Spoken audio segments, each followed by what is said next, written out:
Defense is the story of the game so far between Oregon State and Washington State in Corvallis. Davis Hagen alongside Nathan Eshelman. So glad to be with you. It's a 0-0 game as we start the second quarter of play. First quarter was back and forth punt fest so far.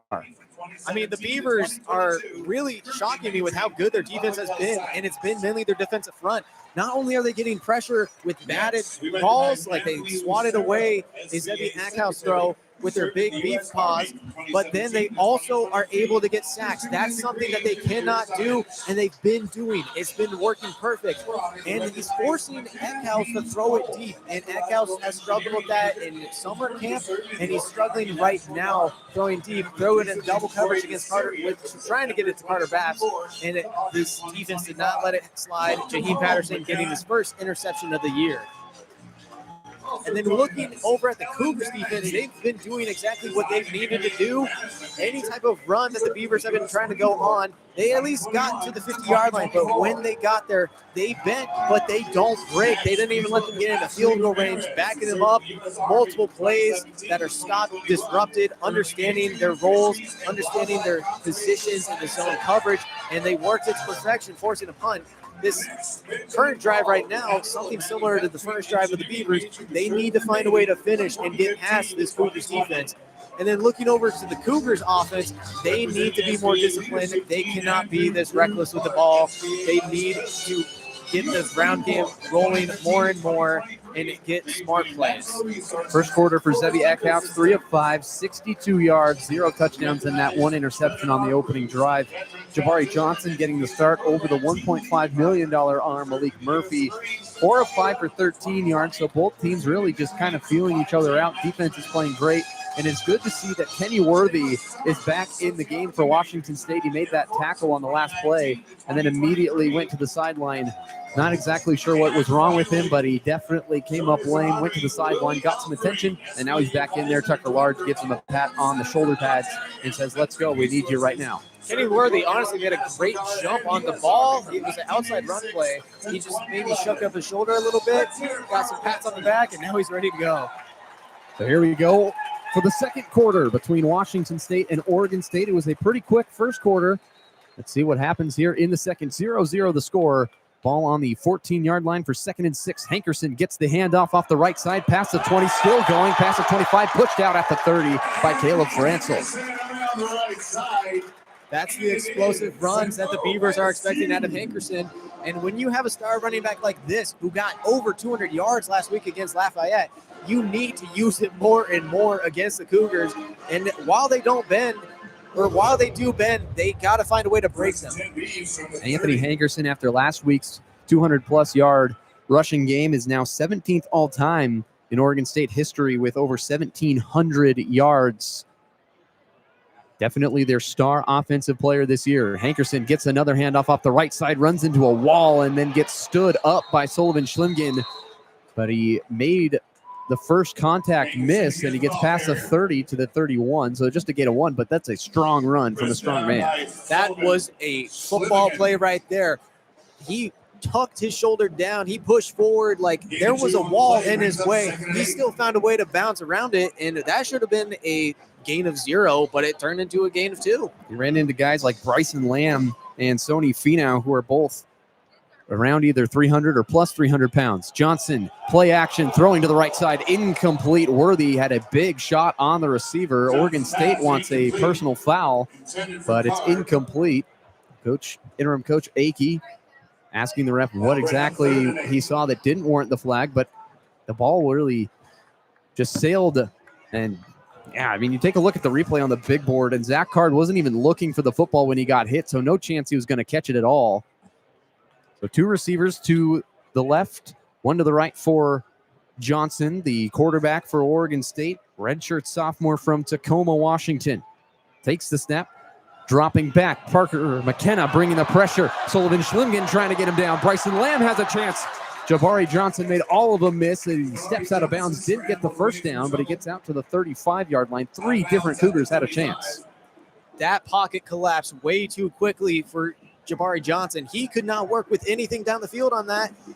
He did a great job avoiding the tackles and avoiding a sack, But when you don't have open field down the field, don't have time in the pocket to look, it's going to result in fourth downs. So another punt in this game. Oregon State back to punt for the second time. A.J. Windsor, who does have a long of 66, so he's got a good leg on him. On fourth down, they boot it away from their own 35-yard line. It's a spiraling kick down inside the 20. Freeman receives it, going to the left side, breaking tackles, and he's taken down at the 25-yard line. That's a nice punt from Oregon State. And that's where Washington State will come out. Ball on the 25-yard line. After around a 40-yard punt by Oregon State.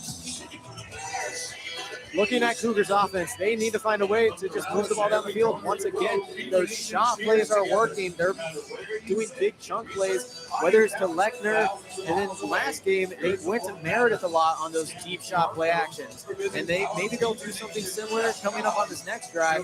It's a balanced offense, so they need to establish the run in order to set those up.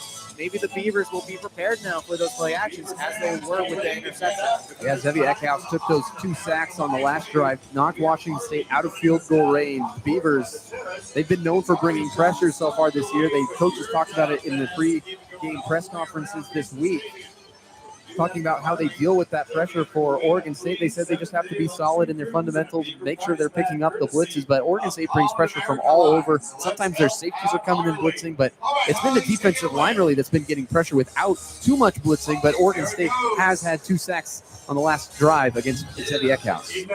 I mean, when you just keep the constant pressure, especially on the edges, Shamar Michael is just getting over the edges. Nico Taylor had a big bat.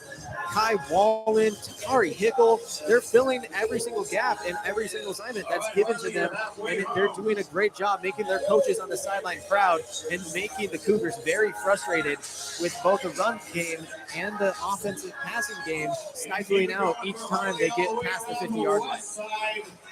So with the ball on the 25-yard line, they'll mark it on the far hash.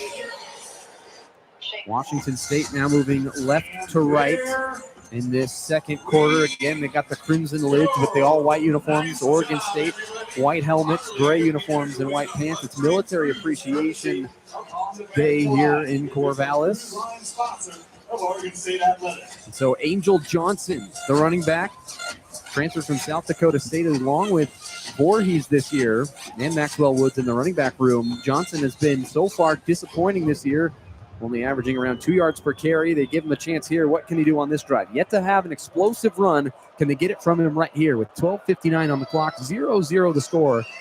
Johnson gets the carry off the left side, breaks through past the 30, out to the 31 for a gain of 6, and one of the best runs of the year so far for Angel Johnson. I mean, that was just a burst of speed right up the gut off of the left side of the center. Really what they want out of Angel Johnson. They want him to use his speed and try to get his head down the field. 5'9", redshirt senior. He has a lot of speed, and they want him to use it. 4 carries with a -1 output last week against Toledo for Angel Johnson. So 2 tight ends with Meredith. It's a tight bunch formation on the right side. Shotgun snap to Eckhouse. They hand it off to Johnson, breaking it down the left sideline. Big run for Angel Johnson past the 50 and roped out of bounds, but another big run. So far, the 2 best plays of the year for Angel Johnson.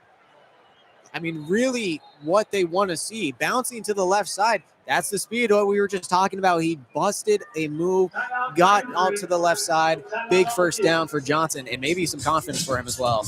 An injured player behind the field, though, as interim head coach Rob Akey takes off the headset, goes out to look at the injured defensive player. Not exactly sure who it is for Oregon State, but they cannot afford any more injuries than they've already sustained this year. It's been a tough year for the Beavers, 1-7 overall record. A lot has gone right, and the injuries have plagued them all year long.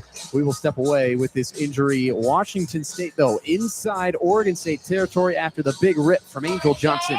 0-0 the score, 12:14 on the clock in the second quarter. You're listening to KUGR, the student voice of the police.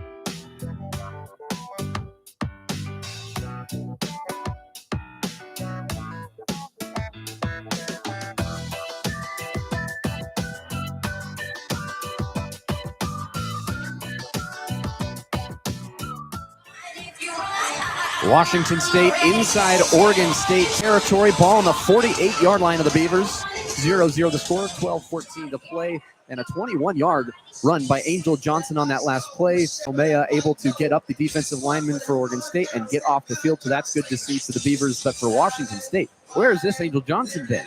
I mean, this is going to be starting to look like a three-headed hydra of the running backs for the Cougars. Angel Johnson struggling all year long, but today really finding his stride, at least on those two runs. The explosiveness is there. The power and the speed is there.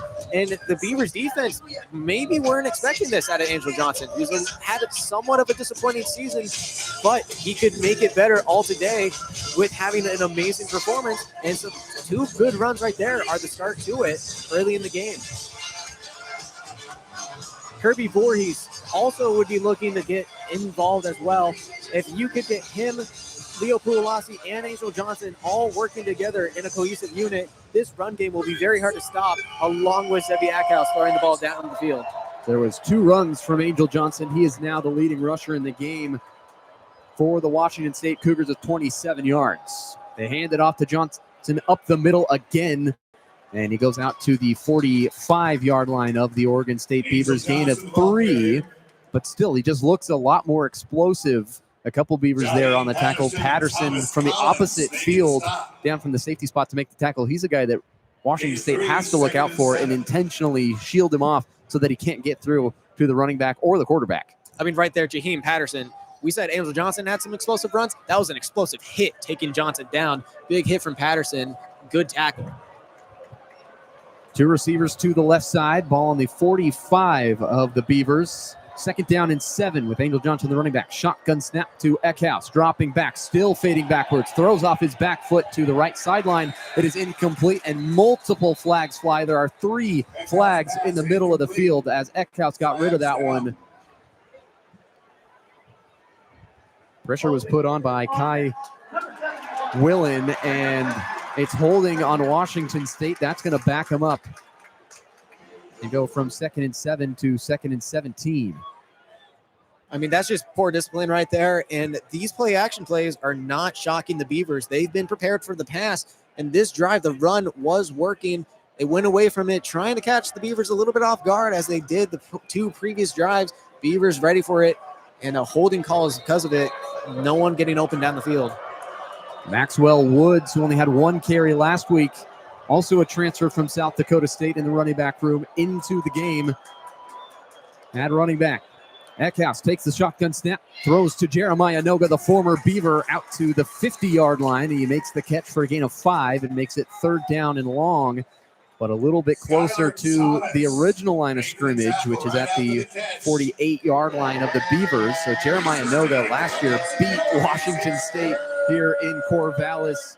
He had 2 receptions for 28 yards. He made a lot of friends on that team last year for Oregon State, now transfers up to the Palouse, and it's a friendly rivalry between him and the opponents today after the game. Right now it's an intense physical rivalry, but it's going to be friendly afterwards. So 3 receivers to the left, 1 to the right. It is Noga. 3rd down and 12 from midfield. 10:30 on the clock, 0-0 the score. Shotgun snap to Eckhouse. Pressure coming from the safety. The ball is free, and Lester, the right tackle, jumps on it for Washington State. Skylar Thomas, the safety, brought the pressure, and another sack. That's tons of pressure from Oregon State, and 3 sacks in a row that have eliminated drives for Washington State. They had 2 on the previous that knocked them out of field goal range, and that drive stalls out and ends in a sack. Skylar Thomas might be the MVP of the season for the Beavers. 4 pass breakups, an interception, and right there, a sack and a forced fumble. Something you don't see from the strong safety position too often. Big play there from the Beavers. Harris boots it away, end-over-end kick, fading backwards as Trent Walker, the punt returner, catches it inside the 15-yard line. So a nice punt from Ryan Harris. 0-0 the score, 9:52 remaining in the 2nd quarter. Getting closer towards halftime, still yet to get the first points of the game. You're listening to KUGR, the student voice of the Palouse.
Three sacks by this Oregon State defense. The last one was an 8-yard sack and a fumble. Washington State was able to get back on it. They had to punt it away the very next play, and Oregon State will start their next drive on their own 14-yard line. 0-0 Washington State and Oregon State battling for the first of two meetings with 9:52 on the clock. The blocking on the right side of the offensive line for the Cougars is not holding their lines that they need to be doing. And when you're running play action passes, your pocket's going to collapse way too fast before you can even look down the field. There's no play fake actually happening from the play action. Therefore, the pressure gets there.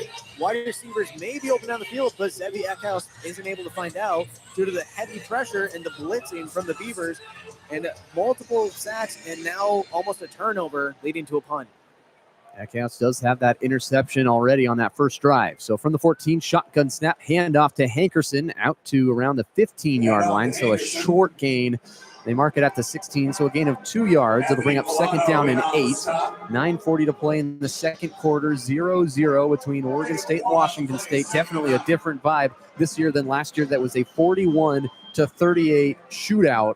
This year, a defensive game. As the sun begins to set in Corvallis, it's getting a little bit colder as we go throughout the night. Two receivers to the right. Jabari Johnson heels on the 11-yard line. They hand it off again to Hankerson, trying to go to the right side, and a swarm of white jerseys for the Cougars there to make the stop right at the 20-yard line. So third down and 4 with 9 minutes to play, still no score. I mean, the Beavers are just giving it to the best player, Anthony Hankerson. You want to feed it to your best guy. Right now, the Cougars know what the Beavers want to do, and while that was a decent gain, bringing up third and short, if they don't give up a big play here, they could force another fourth down. Third down and 4, 8:45, second quarter, 0-0. Stack receivers to the right side at the hash marks. Ball's on the near hash. Johnson takes the snap, looks right, lobs it up. There's two receivers in the same area, and it's incomplete. Jamari Colson in coverage, as well as Deron Goodman, who almost was able to make the interception at that errant throw from Jabari Johnson. And now the Oregon State offense will jog off the field, and the punt unit will come on again for the Beavers. I mean, that's what you can expect when you have Jabari Johnson instead of Malik Murphy. That's the difference between the two quarterbacks. Murphy maybe has better accuracy, better arm strength as well, but Johnson has better elusiveness, and he got a big win for them last week, kind of winning the hearts of the locker room, and maybe be a big reason of why he's starting here today. Punt almost gets away from Windsor. They've had a ton of problems on special teams this year, have the Beavers. The ball bouncing inside the 40-yard line of the Washington State Cougars. And that's where the drive will start. We'll see where they mark it. It'll be at the 37-yard line where Washington State's offense will come back out. It's been a punt fest so far. Defense is playing strong. 0-0, 8:23 in the second quarter. First down and 10 from the 37 for the Washington State offense when we come back. You're listening to KUGR, the student voice of the Blues.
Don't let the records fool you between these two teams. It's been a great battle in the Pacific Northwest in Corvallis, Oregon. 0-0 the score, 8 minutes, 23 seconds left in the second quarter. Those records, Washington State 4-4 overall, Oregon State just 1-7. Cougars need 2 wins to a bowl game. Beavers need 2 wins for a Pac-12 championship.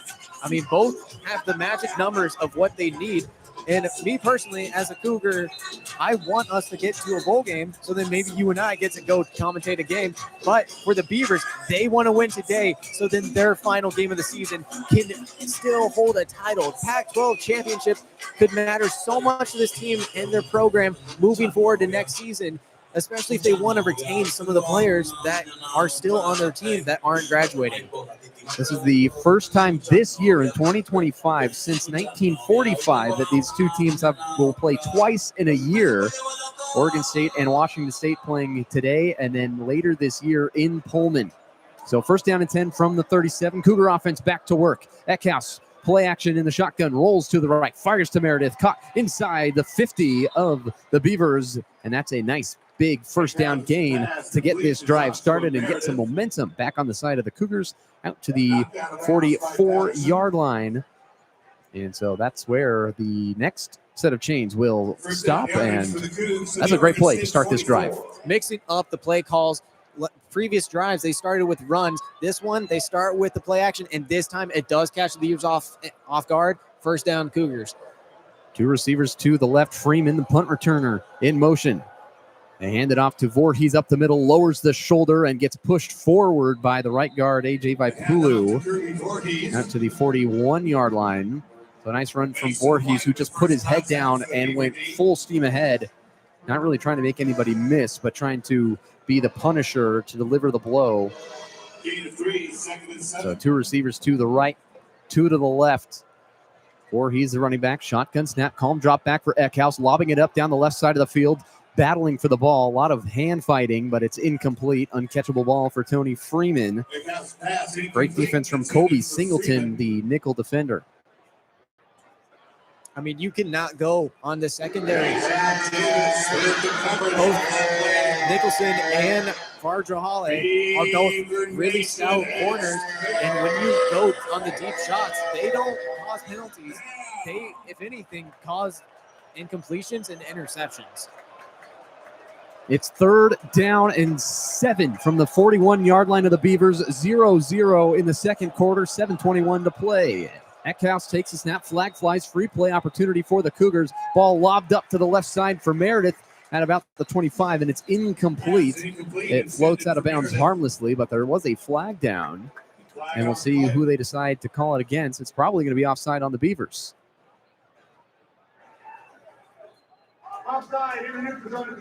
And it is offside on the Beavers. They were in the neutral zone at the snap, so it's a free 5 yards for the Cougars. It's going to bring third down and 2. So they had that free play. They tried to go big down the left side with Meredith.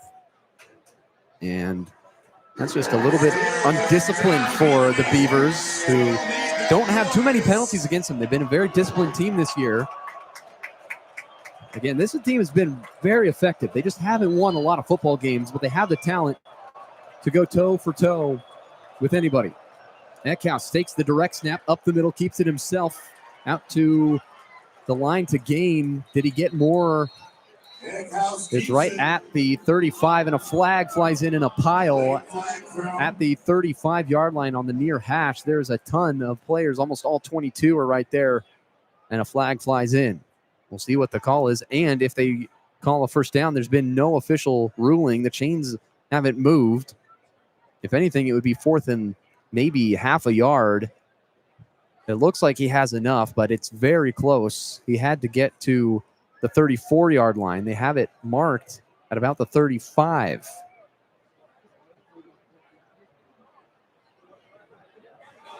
Here's the call. And a face mask call gives Washington State the automatic first down.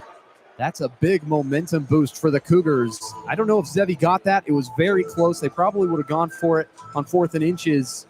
And there would have been more chainsaws, more loudness coming. But now the Cougars get a free first down They marched the ball even more than they probably thought they could have on that free shot to Meredith. Now you get the ball after that 15-yard penalty from the Beavers. Ball's on the 23-yard line. 0-0 the score with 7 minutes and 11 seconds. Get your Slurpees. Two uncommon, undisciplined plays by this defense.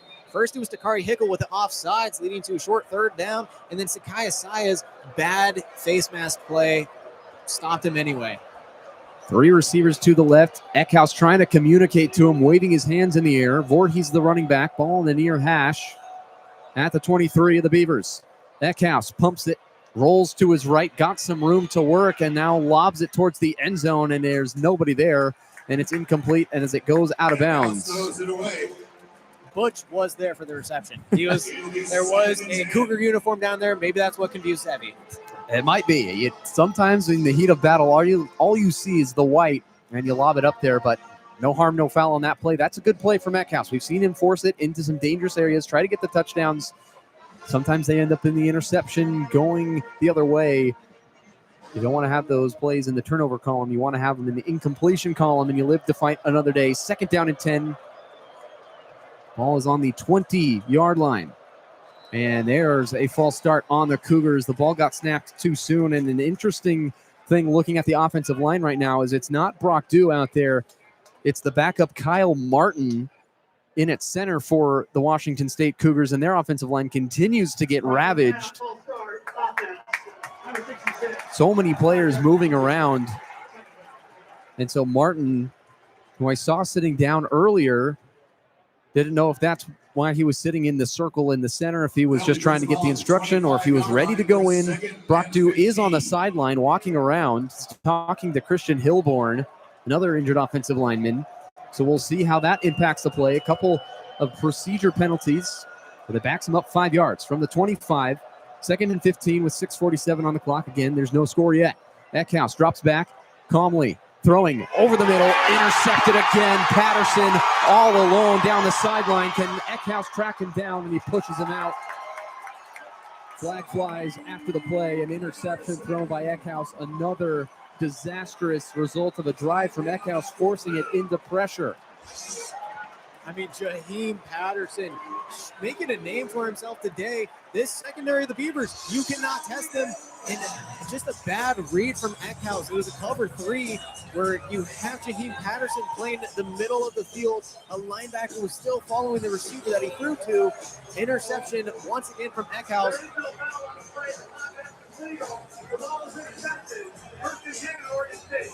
Just undisciplined play from Eckhouse.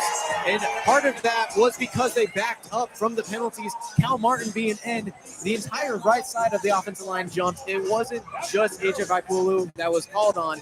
It's a little bit of a miscommunication error from the center to the offensive line and the rest of the players, and that leads to a turnover. Beavers have the ball now. Let's see if they can capitalize on this mistake. This has been one of the best first halves of the year for Oregon State. They've been down in 7 of 8 games this year. The only game they were up at half was against Houston. They lost in overtime. Their average deficit at halftime is 13 points. That's 2 possessions.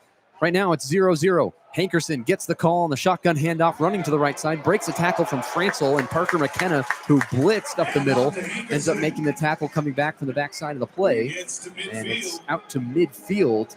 So a gain of 7 for Anthony Hankerson, 2nd down and 3. So approaching 6 minutes to play, still no score in this first half. I mean, ever since the beginning of the second half against Lafayette, the Beavers have not been losing, and they want to hold that mentality into this game as well. 3 receivers to the right side. Shotgun snap to Johnson. Handed off to Hankerson, who spins and torpedoes down inside Washington State territory. And a first down for the Beavers out to the 44-yard line. 1st and 10. And it's a 2-by-2 set as the Beavers go NASCAR tempo. 5:44 to play, first half. Johnson again in the shotgun. Handed off to Hankerson. Up the middle, breaking tackles. Inside the 40 of the Cougars. A little bit of an exhaustion factor could be playing in for the Cougars defense right now. The Beavers are just running it down their faces, and they are not able to stop him. His speed, his power is pushing down the field and is getting multiple big runs. And they got a first down and another good run right there with 7 yards from Hankerson. Cougars maybe a little bit too exhausted from all these turnovers and getting off the field so quickly. Offense has not been kind to this defense so far in these last couple of games. The Cougar defense, can they bail out this team one more time? 2-by-2 set with 2 stack receivers to each side. Johnson takes a snap, steps up into the pressure, and he gets past the 30 for a first down. He is slippery, and it's to the 29-yard line. First down again, and there's some extracurriculars, flags flying all over the place at the 25, the Pac-12 logo. It's a rivalry, and it's spilling over to after the play as Sony Finau, the defensive tackle involved, the linebacker, the freshman Anthony Polano, who's just 17 years old to start this season, trying to console the big man. 3 flags piled up at the 27-yard line. They move it to the 27. Now they pick him up. They give him back to whoever threw him, and here comes the call.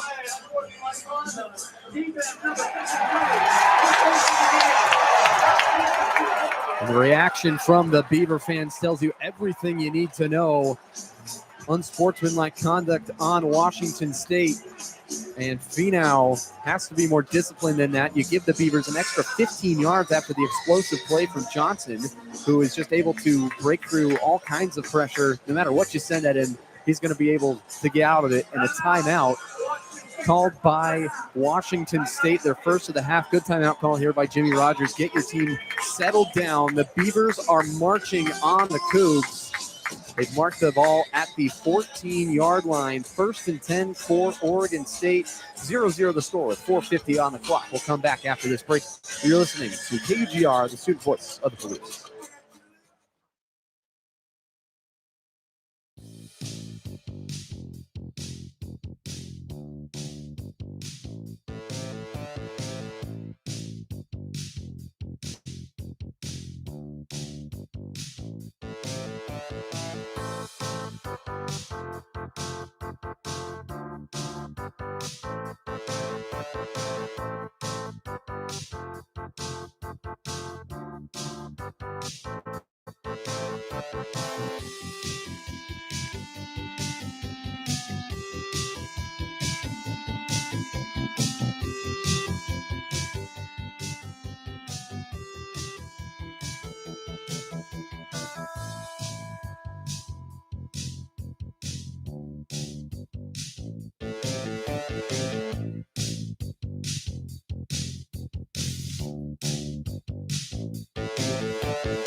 After the 15-yard penalty on Washington State, the Beavers have it at the 14-yard line. 1st down and 10 as light rain has started to drizzle down here at Reser Stadium. 0-0 the score, 4:50 on the clock here in the second quarter. Oregon State has the ball driving deep in Washington State territory. I mean, this is kind of looking very similar to the drive that the Cougars were making, trying to push it into the red zone based off of rather than a face mask penalty, an unsportsmanlike penalty. 1st down for the Beavers in the red zone. 2 receivers to the right. Walker in motion. They hand it off to Hankerson up the gut, and a nice tackle by Malaki to Ase. They stop him for just a gain of maybe 1.5 out to around the 13-yard line, maybe the 12. It was right in the middle of those. They mark it at the 12-yard line. So a gain of 2. And 2nd down and 8 for the Beavers, trying to score first. They scored first last year. Can they score first again late in the first half this year?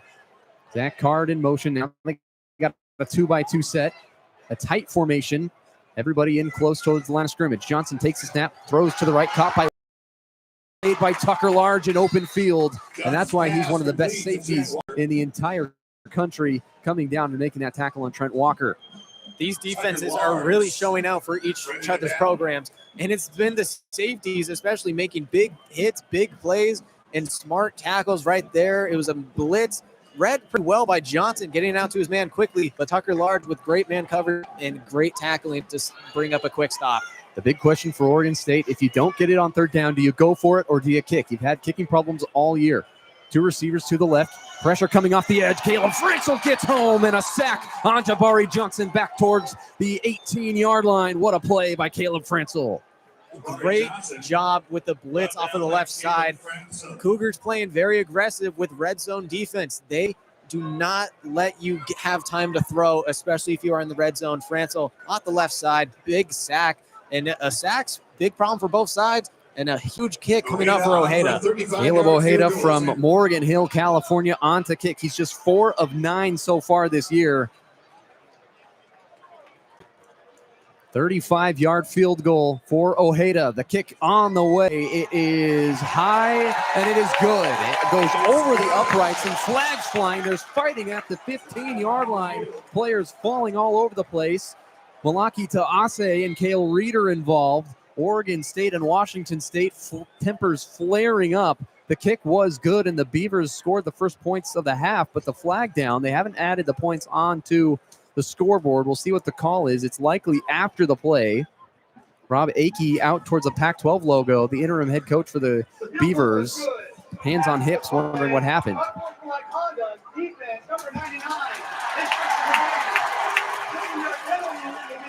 So an unsportsmanlike conduct penalty called on Washington State again. And they have to lock in and get disciplined. The Beavers go up 3-0 after the 35-yard field goal from Ojeda. And they've had problems all year long in special teams. That one they didn't have any problem with as it goes right through the uprights. It was a great kick from Ojeda. The height made it seem like that ball was going to be made from 50 yards out. But after the play, another unsportsmanlike penalty against the Cougars. Bryson Lamb this time. That's a redshirt junior, so he has experience playing the game. They just can't be having these types of penalties against a rivalry opponent like the Beavers. You have to be smart. You cannot have these mistakes and these, frankly, just bad penalties that are causing them this first half so far. So Washington State, the turnover from Zevi Eckhouse leads to the points for the Beavers. That Caleb Franzel sack, though, is huge because if you didn't get that sack and they get positive yards, maybe they go for it. Maybe Oregon State gets a touchdown on that drive instead. They have to settle for 3. So realistically for the defense, given the situation after the turnover and a short field again by this Oregon State offense, having time and time again last week against Toledo, where they broke down at the end of the half. They gave up that touchdown to the Rockets. Near the end of the half, they gave up a field goal. But really, it feels like a win for this defense after giving up the yardage that the offense had on that turnover. While it's not a best case scenario, it's definitely one of the better scenarios if you're the Cougars defense. You are the adamant where you bend, you don't break. You keep fighting and you stop them before they can break into the end zone, because even if you give up another field goal in this game, you score a touchdown, you have the lead and they can win the game off of that. Cougars trying to not give up any type of scores into the paint of the end zone. Good stuff right there from the Cougars. And if you're the Beavers defense, you're probably a little frustrated with your offense right now, trying to just break through the end zone. They stopped trying to run it, and those throws ended up leading to pressures and sacks. The ball placed on the 50 after the unsportsmanlike conduct penalty called on the Cougars. The ball falls off the tee as the weather has started to become a factor here in Corvallis. The rain coming down. It's a misting rain that just kind of covers everything in water.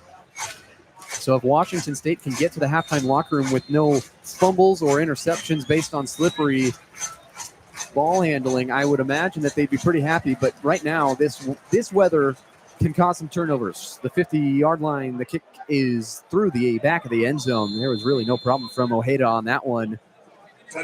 And so to the 25-yard line goes the Washington State offense again, starting their drive with a long way to go. 2:52 on the clock, plenty of time, 2 timeouts, trying to take the lead into the locker room. With only 3 minutes left to go into the half, they have to be careful with what play calls they have right here. The run has been working decently well for the Cougars, moving the ball down the field, but the second they get past the 50-yard line, Zevi Eckhouse's turnover problems are becoming very apparent right now, and that they cannot afford to run the clock too much, and they also can't afford to throw any bad interceptions into the coverage of the Beavers. 3 receivers to the right side. Voorhees, the running back. Eckhouse hands it off to Voorhees up the middle to the 26, gain of just 1 yard. Defensive line there for Oregon State as they peel players off the pile. Hickel makes another tackle. He had a good opening drive for Oregon State, and he makes another nice play as two tight ends come out of the formation for Washington State. They bring in some receivers. Carter Pabst, one of them. What kind of special plays can he make? Noga, Meredith, Freeman, and Pabst, the receivers for Washington State. Ball in the middle of the field at the 26-yard line. Eckhouse, calm drop back, now starts to scramble his feet, throws it over the middle, incomplete at the feet of Noga, and he started that play by calmly dropping back, and then as soon as there was a little slip in the offensive line, he started to shuffle his feet and just lost control of the ball. I mean, Taiji Hill got in the backfield quickly, broke through common theme, the right side of the offensive line, and he almost caused another sack or a batted ball, leading to turnover. 3rd and long coming up for the Cougars. 2-by-2 set for Washington State. 2 minutes, 11 seconds remaining in this half. 3-0 Beavers. 3rd down and 9 from the 26. Eckhouse takes the snap, looking left, now comes back right over the middle. Slant pass caught by Meredith at the 35. They mark it at the 36, and it's enough for the first down. Great job by Meredith to get to the sticks and get the first down. Great route from Meredith and a dart from Zevi Eckhouse, showing a kind of rare sight right there, using arm strength to zip it in past the sticks. Hard hit from the safety, but Meredith able to hang on. Big first down for the Cougars after all the momentum was kind of swaying into the favor of the Beavers. 3-0 Oregon State in front. We've reached the 2-minute timeout here in Corvallis. The ball's on the 36-yard line. Cougars going left to right, trying to drive down and take the lead before the half. If not, the Beavers would have just their second lead going into the locker room all year long. It's the Beavers and the Cougars in Corvallis. You're listening to KUGR, the student voice of the Palouse.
The Beavers have a slight advantage on the scoreboard with a field goal from Ojeda. The 35-yard field goal punched through. 3-0 Beavers over the Cougars in the first of 2 meetings this year in the battle to try to win the regular season title in the Pac-12.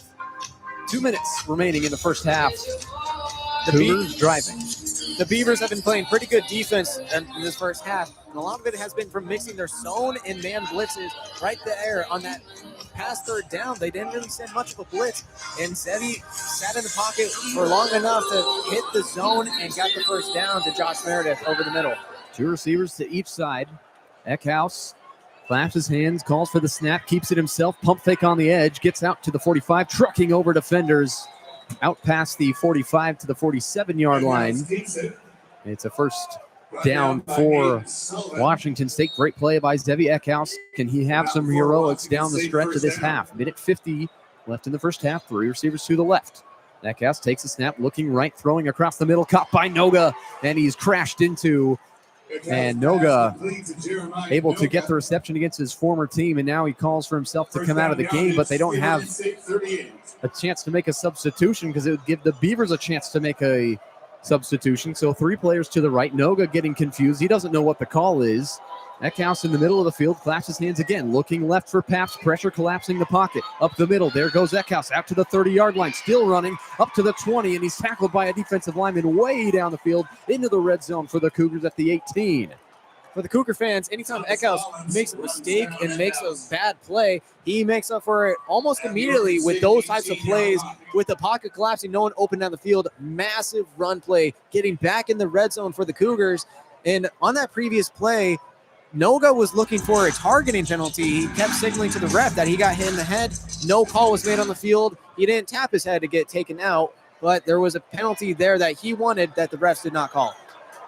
Definitely a hard hit over the middle. 20-yard pickup for Eckhouse on that last play. 3 receivers to the right. Voorhees the running back. Eckhouse takes a snap. Pressure coming off the right side. Lobs it up towards the end zone. Freeman is there, and it's incomplete. And a pass interference call coming on Oregon State. Laundry on the field. That was tight coverage and illegal coverage at that.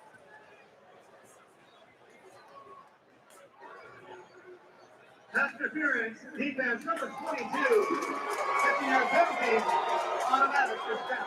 Jaleel Tucker was the one in coverage there on Tony Freeman. It was a lob to the end zone, a little bit underthrown, but because it's underthrown, Tucker not turning around for the ball, that's an easy call for the refs, and pass interference and a free first down, very close to the end zone now for the Cougars. Let's see if they just try to pound it in. Ball on the 3-yard line. For Washington State, they bring a physical package into the game. Couple of tight ends, 3 of them, in fact, and they're in a Maryland I formation with 3 players behind Zevi Eckhouse. Now they motion the wildcat formation for Voorhees up the middle, trying to break a tackle, lunges for the end zone, and he's down at the 1-yard line. So 40 seconds and counting. In the first half, 3-0 Oregon State. Ball on the 1-yard line. Washington State trying to take their time and not allow Oregon State any opportunity to get the ball back. Voorhees was inches away from the end zone. The whistle is blown.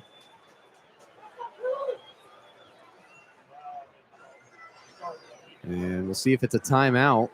And there is a timeout because it's going to be a review to see if Voorhees got in the end zone. The 26 seconds on the clock. The ball's marked at the 1-yard line, really inside the one. It's about the half-yard line as the refs make their way to the opposite side of the field, jogging down to try to make this call. And it's really close. It looked like he might have been able to extend it. We don't know where the knee is when the ball might have crossed the goal line. They go wildcat formation. It was an awkward 3-stack player behind Eckhouse. They motion out. It's a quick snap to Voorhees up the middle, and they mark him short, but we'll see what the call is after the review. The few Cougar fans around here really are exclaiming that that was a touchdown. They're very excited to say that Kirby Voorhees got in the end zone, and this would be a massive momentum shift. Just when the Beavers thought that they were stopping these Cougars and they were getting all the points or going to have the lead going into the end of the first half, Cougars might have just scored their touchdown to take the lead. Only 26 seconds left. That's a huge loss for the Beavers, especially with how good of defense they've been having in the first half. It's been a slow start so far for Washington State. If they can get this touchdown on the board right before the half, that would be a huge momentum boost going into the locker room to try to take the lead on the Beavers. They're still under the hood trying to take a look if Voorhees got into the end zone again. They ran a wildcat play right up the gut. Voorhees lowered the shoulder, trucked over a defender, and went down. We don't know if he scored or not. We haven't really seen a replay at all, and the headset is being taken off, and here comes the call. It's a big one, but not exactly sure what it is. Here comes the call. After review, the runner across the goal line with the ball, 5 down. And it is touchdown, Washington State. Voorhees got in. He crossed the goal line before he was down, and the Cougars have taken the lead over the Beavers 6-3 with 44 seconds on the clock. Similar to the slash variety in the Friday the 13th franchise, Voorhees slashed his way through the goal, and he got in just barely after review. There was enough evidence to overturn it. Big touchdown right there for the Cougars, which has been a very bad first half. Scoring-wise, they already have 72 passing yards along with 111 passing yards. Stevens to add on the extra point, And it's right through the middle, 7-3. Washington State in front of Oregon State. So the Beavers get a field goal. The Caleb Franzel sack knocks them back. Instead of trying to go for a touchdown, they kick the field goal. Then the offense comes out. Zevi leads the troops down the field with a nice 20-yard run in there from the 38 to the 18. Then a pass interference call gets him to the 3-yard line. And then Voorhees able to truck himself into the end zone. And he's been the best running back so far this year by far on this team for Washington State. But Angel Johnson has had himself a good first half, but Voorhees getting the bulk of the carries on that drive, getting him down and getting the touchdown. He's definitely had his impact on this game. Voorhees is both good in the receiving game and also as a downhill power back, and that's what you need on the goal line. It's that right there. 3 people were in the backfield all at once, along with Eckhouse, and it ended up being a direct snap to Voorhees, just trusting him to move his body and truck someone over to get in the end zone, and it worked. It paid off right there for Jimmy Rogers and the Cougars. They now have a 4-point lead. There is still 44 seconds left. Clock was added due to the touchdown being a touchdown. So let's see if Jabari Johnson can try to get some points on the board for the Beavers before half. 7-3 lead for the Cougs. Ryan Harris boots it away into the Corvallis night sky, and it touches into the middle of the end zone for a touchback. After the 25 for the Oregon State offense, and some more finding Gage Jones, the third-string linebacker, pushing and fighting with the Beavers. They don't throw any flags on that play, but they come to talk to him after and say, hey, got to calm down. Washington State, a couple unsportsmanlike penalties that have really set them back against this Oregon State offense that has struggled this year to put together drives. They've helped them along with those 15-yard penalties, and here come the Beavers at the 25 with Jabari Johnson, who gave this team a spark against Lafayette a couple weeks ago. Now they have their first deficit after Jabari Johnson really has asserted himself as QB1 here in Corvallis. Shotgun snap to Johnson, looking to the right. He's got all day to throw. Dumps it off to Hankerson on a check down. Buda Paletti, the D-end, out there to tackle him right at the line of scrimmage. Inbounds, and the clock continues to run. And a timeout going to be called by Oregon State and the interim head coach Rob Akey. Their first of the half with 36 seconds on the clock. Cougars lead 7-3. Cougars playing very conservative right here at coming to the end of the half. A little bit of a cover 4 concept where you have all of your defensive backs play back, not giving up anything deep, which forced him to check it down. And, well, Hankerson is a great running back. There was no room on the play. And a great tackle on the edge by the defensive end. A little bit of help coming down from Colby Humphrey, but still great job keeping up with Hankerson. Good tackle for only a gain of 1 and running off 8 seconds. Big tackle. They gain 1 yard, and now they only have 2 timeouts to work with. Can the Cougar defense make another great play and get off the field to get into the locker room with the lead? It's a 7-3 advantage for Washington State. They get the touchdown with 44 on the clock from Voorhees. 2 receivers to the left, 1 to the right for the Beavers. Franzel showing pressure, comes off the far side. Johnson throws over the middle, incomplete, right through the hands of his intended receiver, Caulfield, the tight end. And now all of a sudden it's 3rd and long with 33 seconds. So they take that timeout. Then they throw and it's incomplete. Now hardly any time has come off the clock. That play only took 3 seconds. And now it's a 7-3 lead for Washington State, 3rd and 9. If they get the ball back, they've still got 2 timeouts of their own. I mean, they could eventually go down the field and at least get a field goal. They have not made a field, or the Cougars at least have not made a field goal longer than 50 yards from Jack Stevens, but I think they could make a drive if the Beavers do not get this big 3rd down right here. Empty set. Now Salahuddin Allah moves back into the backfield. Shotgun snap to Johnson. Sets up the screen, and it's an immediate wrap-up by Buda Paletti, the defensive end, making a couple great plays on this drive. Going backwards is Oregon State's offense, and now Rogers calls a timeout, just as we were talking about. Now 26 seconds on the clock, and it's 4th and long. Beavers are going to have to punt it away. Oregon State kind of stalling out there and also calling the timeout hurts themselves because now Washington State has plenty of time and 2 timeouts, 1 timeout now to work with. I mean, Buda Paletti was one of the main difference makers on that drive, both on the far side and the near side. He's been on each side of the field making big plays.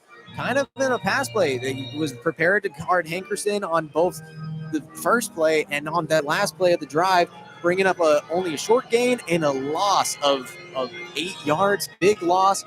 Paletti making a big name for himself right there, forcing a punt.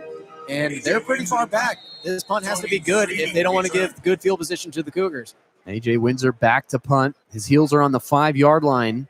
The ball's on the 18.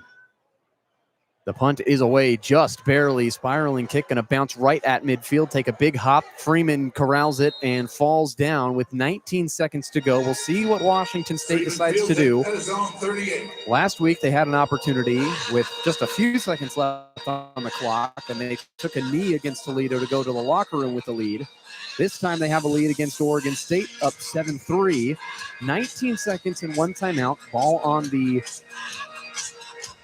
38-yard line. So plenty of room to go get a field goal attempt at least. AJ Windsor kind of got lucky with that bounce. It wasn't looking like that far of a punt, but the way that it kept spinning end over end, it led to Freeman having to just jump on it so it didn't even move farther back. I mean, it ended up being a good punt. Still about 35 yards to go for a field goal for the Cougars. He got about a 15-yard boost on the end of that kick. Ends up being a 44-yard punt. So 3 receivers to the left side. Eckhouse takes the shotgun snap. Pressure up the middle. He escapes from it. Still holding the ball and dives down. He gets dropped by the Oregon State pressure too much that time as the Beavers get home again. That's their 4th sack of the half on Zevi Eckhouse, and that will do it for the first half. Ty Wallen gets the sack for the Beavers, and their opportunity to go kick a field goal gets stalled out by another sack. The pressure too much by this Oregon State defense so far in the first half, but the Cougars struck with 44 seconds in the first half. Kirby Voorhees got the touchdown, and now it is 7-3. Washington State in front of the Beavers in the first of 2 meetings. We've reached halftime here in Corvallis. 7-3 the score. We'll be back with a halftime update. Nathan Eshelman will have the play-by-play in the second half. I'm Davis Hagen, and we'll say so long for the first half. We'll come back at halftime and get you updated on all the stats and look forward to the second half. It's 7-3, Washington State in front. You're listening to KUGR, the student voice of the Palouse.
Welcome back to KUGR Radio. My name is Nathan Eshelman. I'm joined by Davis Hagen.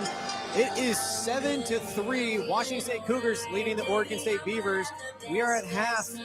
Davis, what have been the keys to the half for Oregon State, and what do they need to do this half? Yeah, for the home team, Oregon State Beavers, I would argue that that's one of their best first halves of the entire season. At least offensively, they struggled a little bit, but defensively was fantastic up until that last drive for Washington State where it resulted in a touchdown. Then the final drive of the half, they get even more pressure. Their pressure has been great. They've had 4 sacks so far on Zevi Eckhouse. They've had 2 interceptions on him, the one on the opening drive, the one on the drive where they probably should have scored a touchdown to steer the Cougars. Then you go back the other way, and Oregon State able to kick a field goal. Their special teams has been fine so far today. No major blunders. That's been a real positive for Oregon State. So I think just remaining consistent into the second half of the Beavers, I think you got to be feeling really good about yourselves right now, competing with a very talented Washington State team.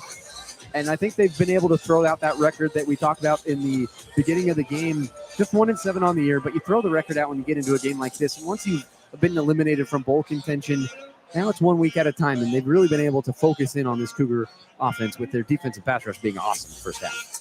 Well, with that pass rush being awesome for the Beavers, what do the Cougars have to do to kind of counteract that? Yeah, it's really hard for Washington State at this point with the offensive line. So many issues going on. There's been all kinds of shuffling around. 4 sacks in the first half is not exactly where you picture yourself if you're Jimmy Rogers, especially with Zevi Eckhouse being able to scramble like he does. If he's getting sacked, imagine what would happen if you had Potter in this game who can't really scramble around. A lot of these plays have been extended by Zevi Eckhouse. Their best offensive plays has been that 20-yard run from Eckhouse on a scramble that he should have gotten sacked on that he was able to escape. So I think just shoring up the offensive line, maybe bringing in a tight end to chip, but a lot of the pressure is coming up the middle where you don't really have an option to bring your tight end to chip. Maybe you ask Voorhees or Puawasi, maybe a more physical running back, to get in there and just try to cram up the middle and give Eckhouse a little more time, because that's been their best offense so far this half. They have 111 passing yards. You got to be able to get the passing game going, but you can't get behind the chains and get sacked. Well, I mean, the passing has been decent for the Cougars, other than the 2 interceptions. Besides that, who have been the stars of the half for each side? Yeah, I'll start with Washington State. The star to me has been Zevi. I think he has had those turnovers. That's been unfortunate. I think those 2 interceptions, and he did drop the fumble. Washington State got back on it, but I think he's been the creator of this offense. I think some of those turnovers are going to start to go away in the second half if he can be more careful with the football. He's already got his 2 out of the way. So you're going to get around 1 or 2 interceptions from Zevi, so that's not really a bad mark on his resume at this point, because you know what's going to happen. It's like Jameis Winston. He's going to throw a pick, but he's going to throw a touchdown. And Zevi Eckhouse has been able to rebound very effectively. I think he's trying his all right now. I think the running back room is too balanced to try to have a 1-star player. I know Voorhees has a touchdown, but Johnson was great. So I think I'd lean towards Zevi. It's the obvious answer. The quarterback, he's made the plays.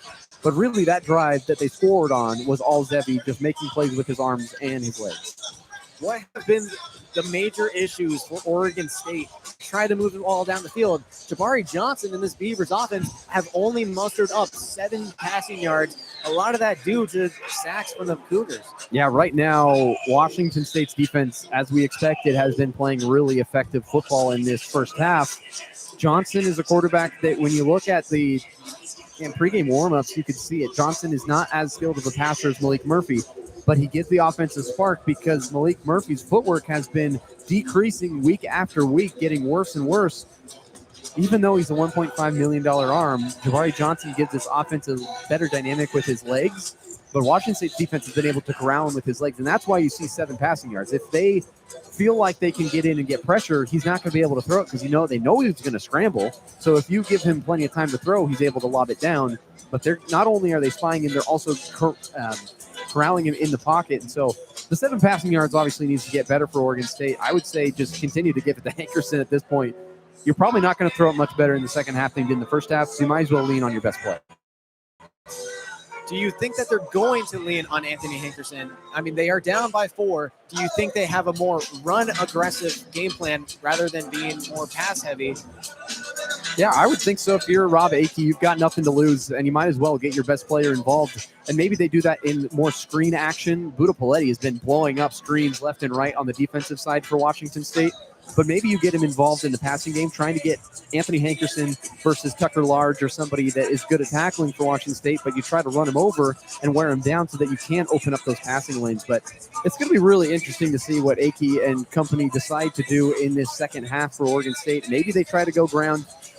They've been effective in controlling possession so far this year, but can they execute down the stretch and get points? They're down at half again for the 8th time this year.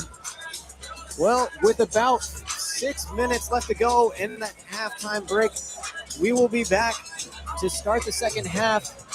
The Beavers will receive the ball where they can maybe take the lead. Don't go anywhere, though. You are listening to KUGR, the student voice of the Palouse.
Welcome back to Reeser Stadium. It is still a 7-3 ball game at halftime.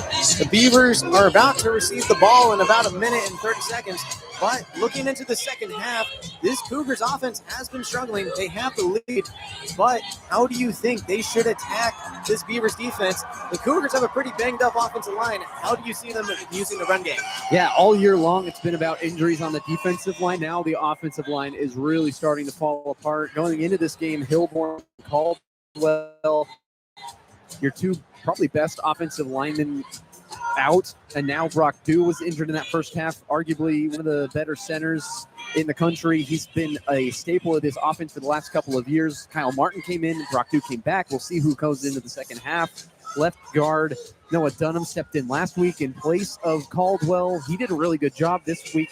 He's been solid, but there's been a lot of pressure up the middle. Then right guard AJ Vaipulu, who's had a number of issues this year at right guard. He's been a good athlete, but can he be good in multiple situations where he's really called upon with a lot of stress on him? Hasn't been able to deliver in that realm. Then they put in Trevor Bindle on that last drive, gave up the sack immediately.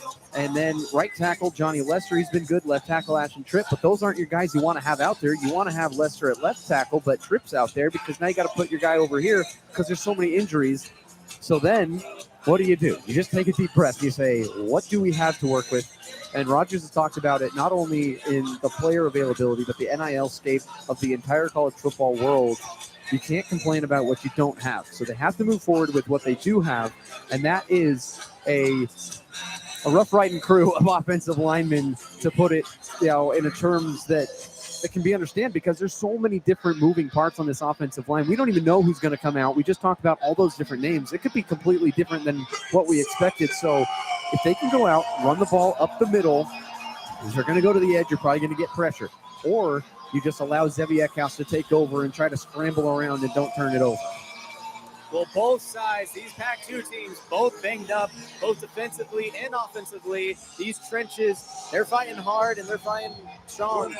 And we are about to get this second half kicked off. Ryan Harris will be the one to kick it away for the Cougars. The Beavers will be traveling to the right, Cougars traveling to the left. 7-3 ball game as we're kicking off the second half. Ryan Harris, his kick is away. It's high, floating in the air, going to be returned from the 5-yard line from the Beavers. Big hit down at the 16-yard line. That was Jack Worthy, the third on the play. Big tackle, big hit. Kenny Worthy was the one who was on the play, but Cornell Hatcher could not move anywhere down the field, and the Beavers will start at the 16-yard line with 14:57 to go in the third quarter. That's a great start to the second half. Big hit on the special teams. Now can you put it together on defense again and continue to limit this Oregon State offense? Jabari Johnson still in the game for the Beavers. He is in a shotgun set. Taz Reddick's in motion. Johnson takes a snap, looks over the middle, finds his tight end, Cofield, for a solid gain of about 7 yards up to the 23-yard line. Yeah, good tackle by Cale Reeder to come down on the big tight end. That's a big ask for the safeties to try to make tackles on those guys, but he's able to do it. Johnson once again in the shotgun, 3 wide receivers to his left. Instead, he's going to hand off to Hankerson up the middle. Stopped in the backfield. Parker McKenna in the backfield. Big tackle for a loss, bringing up a third down and long. Looks up here, a loss of 2 at the 20-yard line. Third down and 6 coming up. 3-7 is the score. Beavers looking to score on this drive, down 4. A couple brings up 3rd and 6. Johnson is going to be alone in the backfield. 3 wide receivers to his left, 2 to his right. 3rd and 6. Johnson takes the snap. There's 4 coming for the Cougars. He's going to throw it to his left, tackled immediately, short of the sticks. That's going to be thrown to Trent Walker for a gain of 5, but it's going to bring up a 4th down and 1 down at the 25-yard line. Beavers fans around us want them to go for it. They are not going to stay on the field. The punting unit is coming out. Johnson appears unhappy going to the sideline, but safe call as they're only at their 25-yard line. And the punting unit once again on the field. AJ Wisnor is really getting a workout today as he will be punting from the 13-yard line. It is away. Good distance on this kick. It's going to be returned by Freeman at the 30-yard line. He makes a man miss, but is wrapped up at the 37-yard line of the Cougars. They're going to be moving left, and we are going to go to a commercial timeout, but there's a penalty marker on the field. Definitely a really conservative call for Oregon State to not go for it. 4th and less than a yard with a guy like Anthony Hankerson in the backfield or Jabari Johnson that has great legs. They decide not to go for it and punt it away. During the kick, holding, receiving team, number 21. 10-yard penalty from the end of the kick.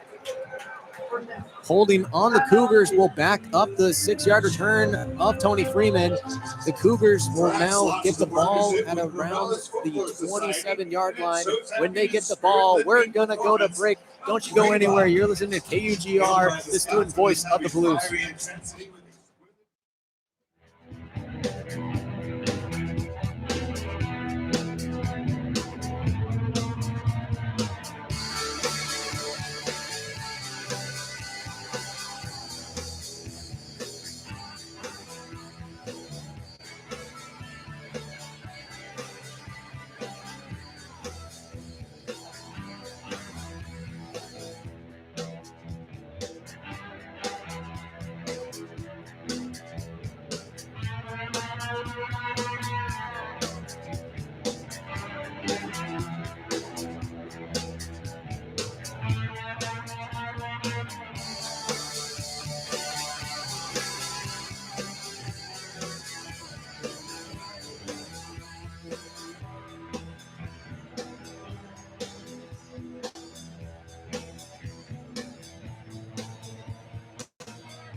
Welcome back to KUGR Radio.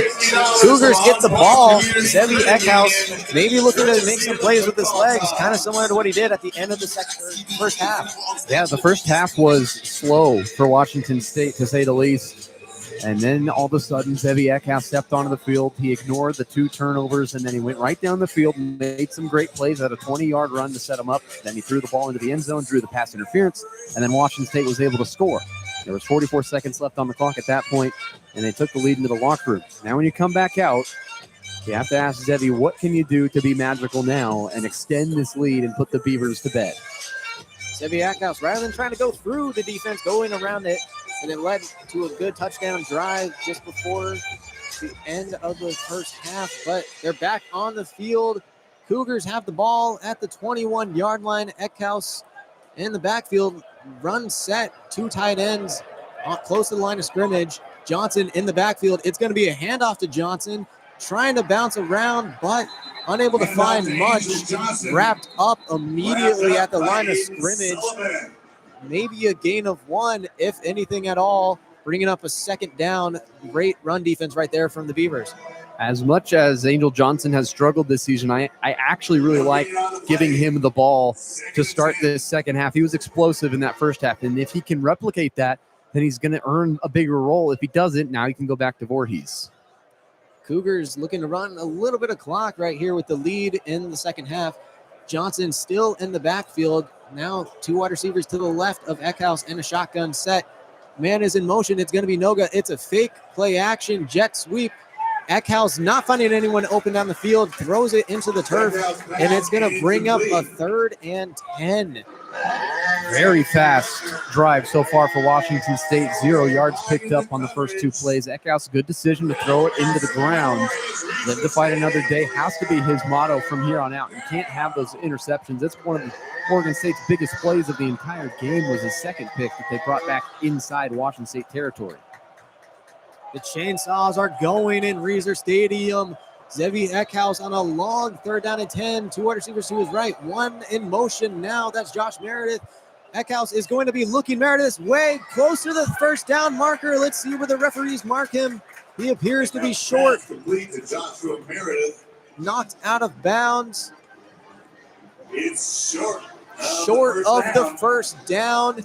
And the Cougars are bringing on the punting unit. He was tackled out of bounds at the 29-yard line, 4th and 2. The punting unit for the Cougars getting on the field once again. Ryan Harris to punt and Walker to return for the Beavers. Trent Walker will be looking. The punt is away. It's a short punt with a little bit of backspin, and it's going to be fielded at the 40-yard line. The Beavers get decent field position, 40-yard line of their own territory. And with that timeout, we will go to break as well. Don't go anywhere, though. The Beavers, once again, looking to take the lead. You're listening to KUGR Radio, the student voice of the Palouse.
Welcome back to KUGR Radio.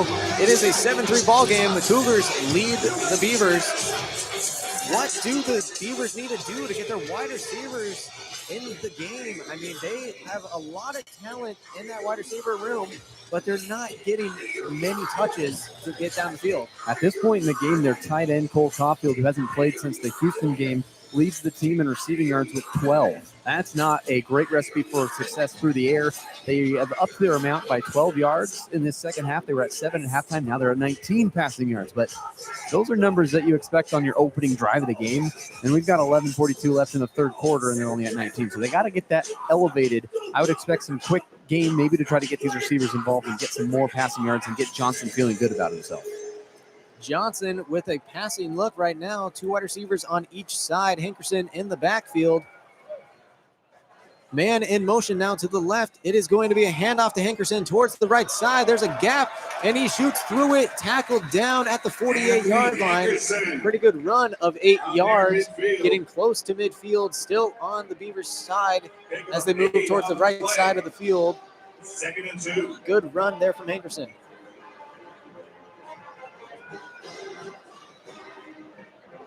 Run plays from both sides are running down the clock. There's only 11 minutes and 15 seconds left in the 3rd quarter. Johnson now with a 2 tight end look.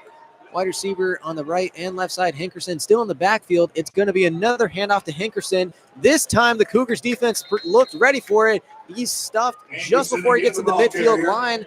It's going to be short of the line again. 3rd down and maybe less than half a yard to go until the 1st down. Hankerson should still be on the field for this play. Good downhill back. 3rd down and short coming up. Johnson now going to be under the center. Multiple tight ends, heavy run look, but it's fumbled snap. It was going to be a play action. They're still going for it. It appears to be recovered by the Beavers. A disastrous play, looking to catch the Cougars off guard with a play action, but unable to find so. Almost a turnover in their own territory as well. 4th down coming up. A loss of 16 as it goes back to the 34-yard line. 4th and 16 now. A.J. Windsor coming out to punt again for the Beavers.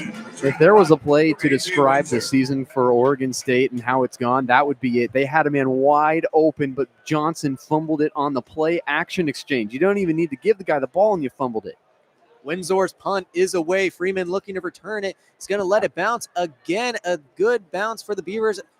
And they're going to stop the ball as it's still rolling, getting down to the 18-yard line of the Cougars.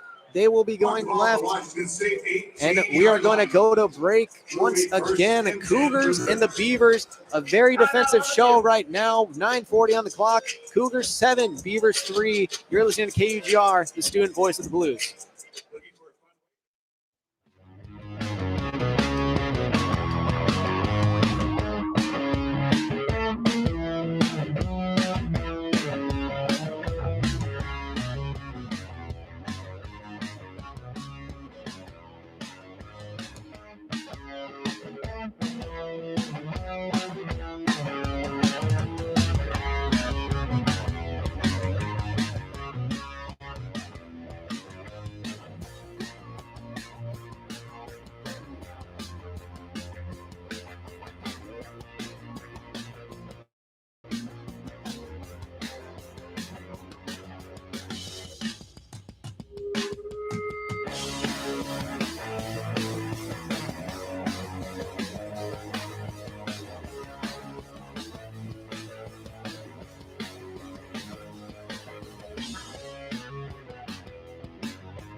Welcome back to KUGR. We're back at Reser Stadium. 7-3 ball game. 9:40 left. Cougars are leading.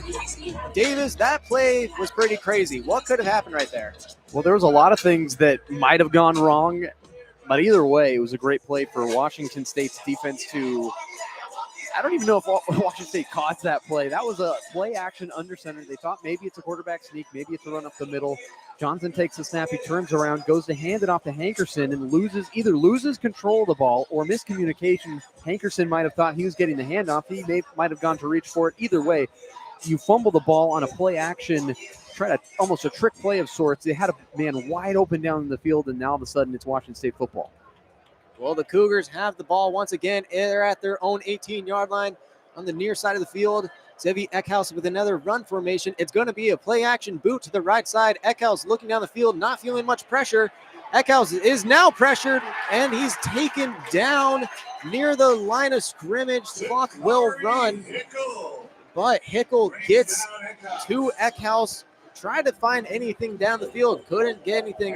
2nd down and 10 coming up. I mean, right back to the line of scrimmage, so that's good for Eckhouse. You don't take a loss of yards, but still, maybe throw that one away. Don't take a hit. When you mentioned he had no pressure, he had all day to throw, and then all of a sudden the pocket collapses. Now the pocket's moved out to the sideline because he went so far over. Woods and Voorhees are in the backfield for Zevi Eckhouse. It's going to be another play action. This time there is some pressure. Eckhouse having to scramble out to the right. He's going to go towards the sideline. Big hit out of bounds. He gets out of bounds, maybe a gain of 1 yard. 3rd down and 9 coming up from the 19-yard line.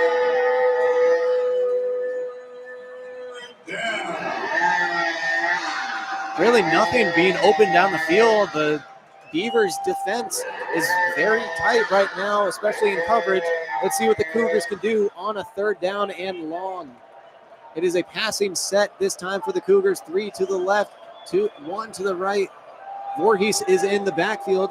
Eckhouse takes a snap, straight drop back, He's going to try to find Voorhees on a screen pass. He gets it to him, floats it over the middle, jumping over a man, but he's going to be short of the marker. Dumps it to Voorhees. Will be about 2 yards shy of the first down. 4th down and 2 upcoming for the Cougars, and it's going to bring out the punting unit once again. Beavers defense really holding strong in this second half. Cougars not finding any momentum, any ground to move down the field, and the Beavers offense getting another chance with Ryan Harris getting ready to punt the ball down the field to Trent Walker. It is away. It is a high kick this time. Walker just going to fair catch it at the 33-yard line. The Beavers will get the ball moving down the right side of the field, and it's going to be just another chance, and they need to find a way to move down the field. Really a great opportunity on that last drive, just fumbled at the 50-yard line, and we will see what they can do. We are going to go to break, though. Don't go anywhere, though. You're listening to KUGR Radio, the student voice of the Blues.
Welcome back to Research Stadium. You're listening to KUGR. 7-3, very defensive ball game right now. 7:59 left to go in the third quarter. The Beavers do have the ball down 4, moving towards the right side. Ball at their own 33, trying to move the ball. It's been a struggle for both sides. Ankerson is getting the ground game moving, but as soon as some first downs compile together for the Beavers, they find a way to turn it over. Yeah, special teams has been just fine for Oregon State, but not maybe in the way they wanted it to be. 6 punts. They've had 7 drives. 6 of them have ended in punts, and the other drive ended in a field goal. So every drive has ended with a kick, but 6 of them have been back to the Washington State Cougars. Jabari Johnson is still out there on the field. Tight end, heavy tight end set. 2 wide receivers to the left, man in motion. Johnson's going to take the snap. It's going to be a throw. He's going to roll out to the right after feeling some pressure. Man down the field, completed up to the 47-yard line. Trent Walker, the redshirt senior wide receiver who's really been a star wide receiver all season long, finally getting some action today. Johnson, another snap from the shotgun set. 2 wide receivers to his right. He's going to take a deep shot down the field. This time it goes out of bounds, too far and inaccurate, out of bounds. 2nd down and 10 coming up from the 47-yard line of the Beavers. That previous throw to Walker was a great strike thrown by Johnson. That's his potential that he has, but he hasn't been able to put it together on multiple plays in a row. It seems like it's kind of sporadic, one here, maybe there, and on that last play, throws it out of bounds. A deep shot to the tight end right there from that play, but Johnson going to be in another shotgun set. 2 wide receivers out to his left. He's going to take the snap. It's going to be a handoff up the middle to Cornell Hatcher Jr. Getting up the field, not too far, though. Tackle pretty quickly by the Cougars defense and their linebackers up to the 48-yard line. 3rd down and 8 coming up. 7 minutes left in the 3rd quarter. Johnson maybe needing another good throw right here on this long 3rd down. Hankerson will be in the backfield for this play. Wide receiver in motion coming from the left. Johnson takes a snap, looking left. He's going to step up in the pocket, scramble. Tackled down at around the 48-yard line of the Cougars. He'll be short of the line of gain, but with a 4th and medium coming up, the Beavers might be looking to stay out on the field. Yeah. Well, maybe not. I thought so. I was with you. I thought maybe you go for it in the middle of the field. And the Oregon State fans are not happy with this one, and maybe rightfully so on this opportunity. You get to the middle of the field. Your defense has been lights out. You've got 4 sacks in this game, and now you go back and you punt in the middle of the field. A.J. Winsor right now looking to get the Player of the Game trophy with how many times he has been punting for the Beavers. They're in Washington State territory, 4th and 5, but they do punt it. Windsor's punt is away, going to be fielded by Freeman at the 10-yard line. It's a fair catch, and the Cougars once again fielding from their own red zone, trying to move the ball down the field and maybe finding a way to get a 1st down this half. They've been very much struggling to get any offensive game going. Yeah, they had that 1 touchdown drive, but other than that, it's been sluggish for Washington State. Not a whole lot of drives being able to be put together. The other drive that was close to the end zone, Eckhouse threw the interception that then caused the field goal for Oregon State. So realistically, the offense has been hurting this team more than you would like, because offenses should be scoring points. They're causing the other team to score points because they're backing up their own defense so much, and that is not complimentary football. That's like total opposite of that. Cougars playing a very aggressive offense, trying to just move the ball down the field with shot plays rather than stopping short of the sticks. Let's see what they do on this possession. Heavy run formation coming in. It's going to be an Eckhouse keeper from their own 10-yard line. He's going to push forward to the right side of the offensive line, and he pushes forward for a gain of about 5 yards. Gain of 6 yards on the play, bringing up 2nd down and 4 from their own 16-yard line with 5 minutes and 50 seconds left to go in the 3rd quarter. Cougars have a 4-point lead, and maybe they'll just keep running the ball to just chew the clock down to get to the end of the game. If you can try to chunk together some 1st downs on the ground and set yourself up around midfield, maybe by halfway through this last 5 minutes of the 3rd quarter, that would be a great drive. Eckhouse in shotgun set, 3 wide receivers to the left. He's going to hand it off to Woods, who's in the backfield. He's going to try to bounce it out to the right side. Hard tackle. Going to be short of the line to gain, bringing up another 3rd down for the Cougars. And maybe the Beavers can force another 3 and out for the 3rd straight possession this half. Bring the noise, Beaver Nation, it's 3rd. Reeser Stadium coming alive. Chainsaws are ripping, ready for their defense to make another big stop against Zevi Eckhouse and this Cougars offense. A run-heavy formation. Fillet and Lechner are close to the line of scrimmage. Eckhouse is going to take the snap. He's going to take it himself. Throws it to Lechner, but he's tackled short of the line of gain. Big tackle on the play. Shaheen Patterson trying to also get the MVP trophy of this game. 2 interceptions and a massive tackle to force another punt for the Cougars. What a play by Patterson. He's been everywhere for this Oregon State defense, and he just takes the legs out of the bigger Lechner. And that's the kind of play you need if you're Oregon State to try to boost your offense back to life. Ryan Harris once again going to punt for the Cougars. A deep punt this time. Walker does muff it. He does pick it up. Almost a big turnover. He tried to catch it at the 28, muffed it, picked it up, moved forward for 3 yards, and the Beavers will hold possession at the 31-yard line. Scary play right there for the Beavers fans who are still looking for that comeback drive right here from the Cougars, or the Beavers offense. Yeah, if Oregon State can string together some 1st downs, it feels like both teams are in the same boat right now. If you can string together 1st downs, go down the field and score, maybe that is the game-winning points. If Oregon State scores a touchdown, or if Washington State is able to score and extend the lead, at this point, maybe it's next score wins, as there's a quarterback change again for Oregon State. Malik Murphy is now in the game for the Beavers. Hankerson is to his right. It's going to be a play action. Murphy's going to throw it immediately to Walker. Gain of 2, but wrapped up immediately by Anthony Polano. Good defense there from the Cougars. Malik Murphy, really good arm talent right there. Good speed to his throw. Let's see what the Beavers can do if they want to move the ball more with an air raid rather than on the ground. Yeah, they're hoping for that Lafayette effect where you bench the quarterback, now you come back in and you have some spark. It happened against Lafayette where they brought in Johnson. They ended up winning that game big. See what happens here with Murphy coming back in. Murphy, 33-yard line of the Beavers. He's alone in the backfield. A heavy blitz is coming from the Cougars, and they're gonna get there. Number 98, Malake Tayase, big sack on the play, and it's tackled down to the 23-yard line. Loss of 10, 3rd and 18 coming up for the Beavers. Great job by Malaki Taase on that play. Parker McKenna was there as well, but Taase gets the credit for the sack. Malik Murphy's, he's a big unit. He's 6'5", 230 pounds, and he's able to bring him down with ease. Malik Murphy, 2 wide receivers out to his left. Stoppage on the play. Cougars are going to take a timeout. Maybe not feeling comfortable with the set on this 3rd and long. Maybe something deep down the field that the Cougars did not want to see, and Jimmy Rogers took that timeout.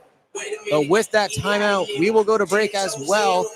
Big 3rd and 18 coming up for the Beavers with only 2 minutes and 43 seconds left in the 3rd quarter as they're down by 4. Don't go anywhere. You're listening to KGR, the student voice of the Blues.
Welcome back to KGR.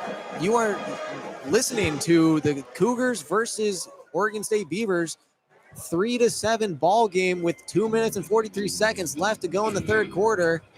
Very defensive game, slow battle coming in right now. Beavers looking to change it up, putting in their $1.5 million NIL quarterback, Malik Murphy. Big 3rd down coming up, though, after a massive sack from the Cougars defense. Murphy, 2 wide receivers to his left in a shotgun set. He's going to take the snap. He's going to look over the middle of the field. Pressure is getting to Murphy. He falls down, and it's going to be another sack. 2 plays in a row for the Washington State Cougars. Bryson Lamb getting past the right guard of the Beavers. Big sack and another 3 and out in this 3rd quarter. Both sides really not finding any ground right now. Lamb that time on the sack, following a Malake Tayase sack, and 4th and 27 from the Beavers 14-yard line is going to bring out another punt from AJ Wisnor. Just really not what you want to see if you're the Beaver fan. Wisnor's punt away to Tony Freeman. It's another long kick. Freeman will return from his own 41-yard line. He's got some room to the right, and he gets up to the Beavers' 45-yard line after being tackled. The Cougars now finally have a chance to get some momentum going as they have the ball in the Beavers' territory. Yeah, just another punt from Oregon State. Every drive this second half has resulted in a punt. They bring Malik Murphy in. and his confidence just totally looks shot. He was a guy they brought in. They had so much hype around him coming from Duke. He went 9-3 last year with the Blue Devils. That's a great talent that you're bringing in to bring Oregon State back to the heights they were a couple of years ago. And then it has not worked, and it got even worse on that drive. He just took 2 back-to-back sacks. Lots of blitz coming in from the Cougars on defense. Now they're on offense. Eckhouse with a good run formation in there, multiple tight ends. It is going to be a run, this time to Kirby Voorhees. Not much room on the play, tackled immediately. Looks like he got a gain of about 2 on the play, up to the 43-yard line. Under 2 minutes now to go in the third quarter. Cougars trying to get something going, maybe on the run, just running down the clock, 7-3. Not a big lead, so maybe they also want to try to find a way to either take a touchdown lead or a 2-score lead, which would be massive for this Cougars defense. Eckhouse, 2 wide receivers to his right. Voorhees still in the backfield. Adamola Filet is a tight end close to the line of scrimmage, and it's going to be a handoff to Voorhees. Another defensive stop from the Beavers. Only a gain of 1. Multiple Beavers were in on that play. Taiji Hill might have been the first one to get there, and it's going to be another third down and long for the Cougars, needing about 7 yards for a first down. Beavers fans trying to stay in this game. It's been hard to get loud, but they are getting loud for their Beavers. Third down and 7. Zevi Eckhouse with multiple tight ends on the line of scrimmage. Once again, 2 wide receivers to his right. Eckhouse takes a snap. It's going to be a rollout to the right. Voorhees is an extra blocker. He's going to try to find a man open down the field, and it's incomplete. Trying to find Josh Meredith just behind the receiver. Inaccurate throw from Eckhouse. And it appears that the Cougars will be bringing out their punting unit once again, getting this close into the Beavers territory. It's a pretty big disappointment to be punting the ball in this situation. Yeah, you're really in no man's land here. It's 4th and 7 at the Oregon State 42. What do you do here? Really, the only option probably is to punt. That's a long way to go on 4th down. Harris will be punting it. Once again, a little bit of a muff snap from Harris. Gets the punt away. It's high, and it's going to be caught by Trent Walker at about the 16-yard line. Beavers and the Cougars swapping 3 and outs, really not finding any ground, anything. And the Beavers, maybe this is their opportunity they need. Maybe 1 possession is all it takes to take the lead. As you were saying, first one to score wins the game. That could be the situation in this second half. Beavers still down by 4, only 18 seconds left to go in this third quarter. They have the ball at their own 15-yard line. Hankerson's been very quiet ever since the second half started, and pretty much all offense from both sides has been very quiet. Murphy is back at quarterback for the Beavers. Hankerson in the backfield, multiple tight ends, and it's going to be a handoff to Hankerson up the middle, finding some good ground. It's going to be a gain of 6 to the 21-yard line. The Beavers might just let this one ride out till the end of the third quarter. Watch, they will. It is still a 3-7 ball game. Same score since the start of the second half.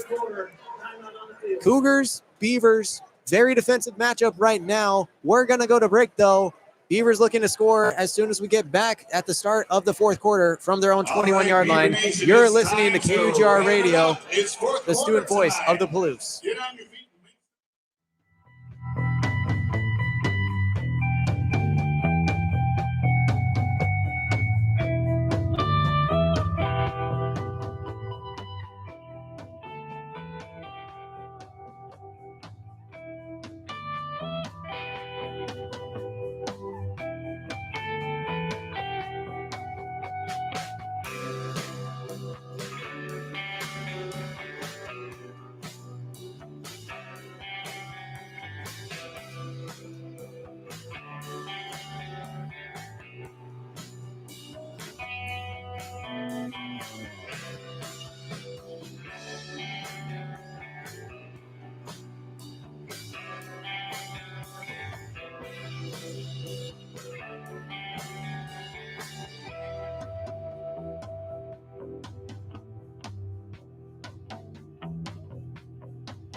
Welcome back to KGR. We're here at Research Stadium. Once again, I'm Nathan Eshelman, joined by Davis Hagen. And it has been an offensive struggle in a defensive power showing. Right now, they got the TNT in them, and they are ready to fight. Yeah, equal third quarter. Both teams 4 punts. It's been 8 punts in this second half so far, but now we've entered the fourth quarter. An entirely new world of football is about to happen. I think there's going to be some points. Where will they come from? I have no idea. But I think there's going to be some points there. As long as somebody can get drives moving forward and pick up first downs, the next score I do think will probably win the game, because at this point, there's not that much time left. Multiple stars for each side to get those scores. Let's see if they can get it. Anthony Hankerson mainly being the one for the Beavers. It appears that Johnson is back in the game for the Beavers. Murphy has been taken out. It is going to be a 2-back set. They're going to hand it up the middle. That is Cornell Hatcher up the middle, trying to get up to the 22-yard line. They're going to mark him down right there. It's going to be a 3rd down and 3 coming up for the Beavers. Gain of 1 on the play brings up 3rd and 3. Short goal to go right now, getting for the first down, and both sides really just wanting a first down to get any type of drive started. Johnson in a pistol formation. Hard count, makes a couple men move. Flag is on the field. Let's see who they're going to call it on. There was a lot of movement on that play by both sides. Murphy, the quarterback, even jumped backwards because he thought the ball was going to be snapped. We'll see who they call it on, because it could go either way.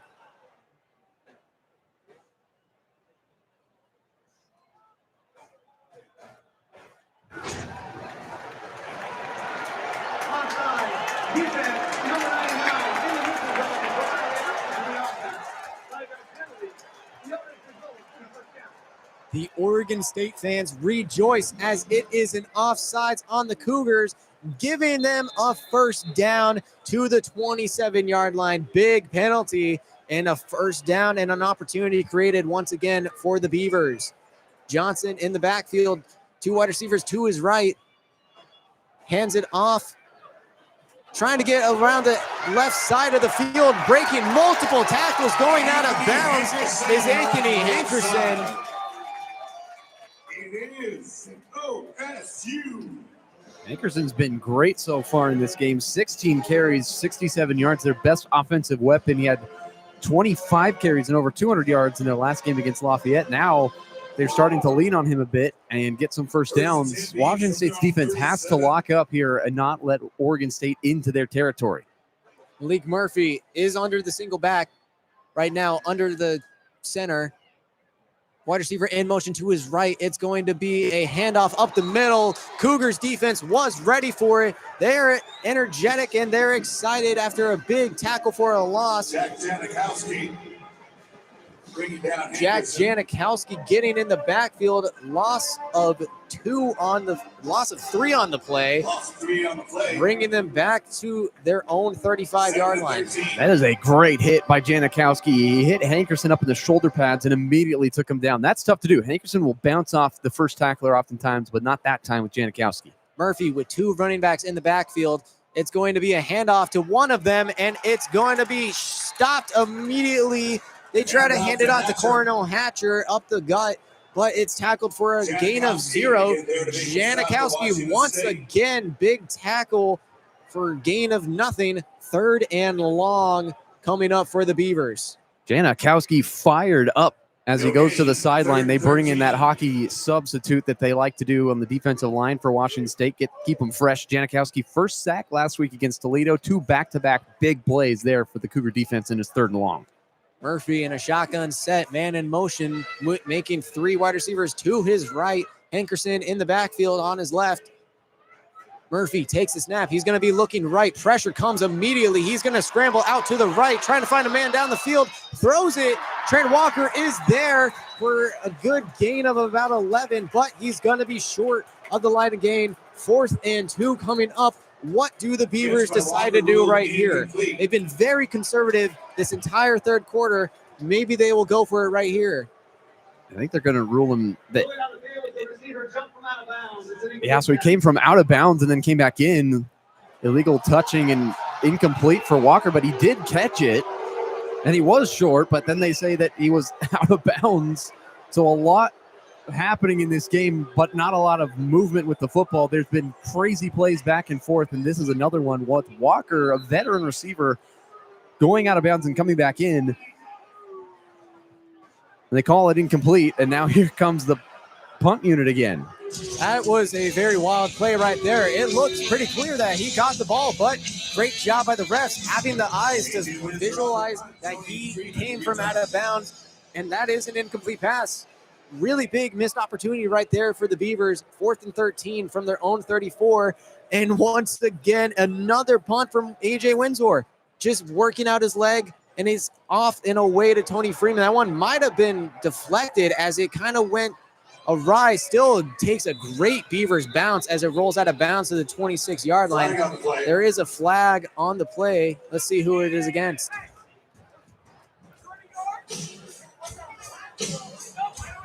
It's far from where the ball was. It's on the near side of the field. The ball landed on the opposite side. So probably either a holding or a unsportsmanlike. Probably a holding.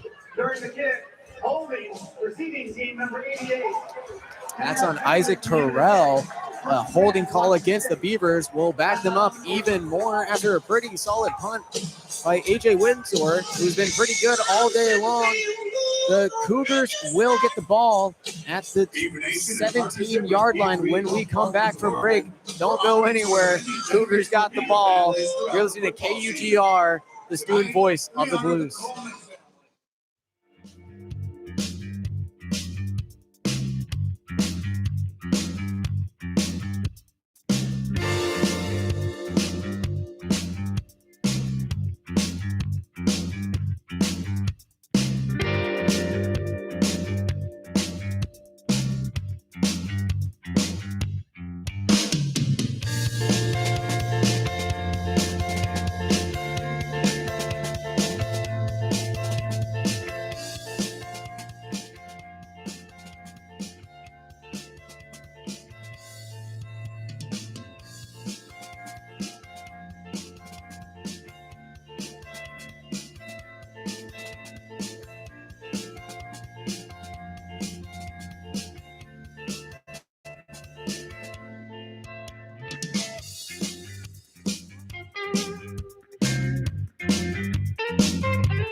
Welcome back to KUGR. Davis, what's it going to take for someone to break through this game? Well, at this point in the game, 7-3, under 12 minutes left in the fourth quarter. Washington State gets the ball back.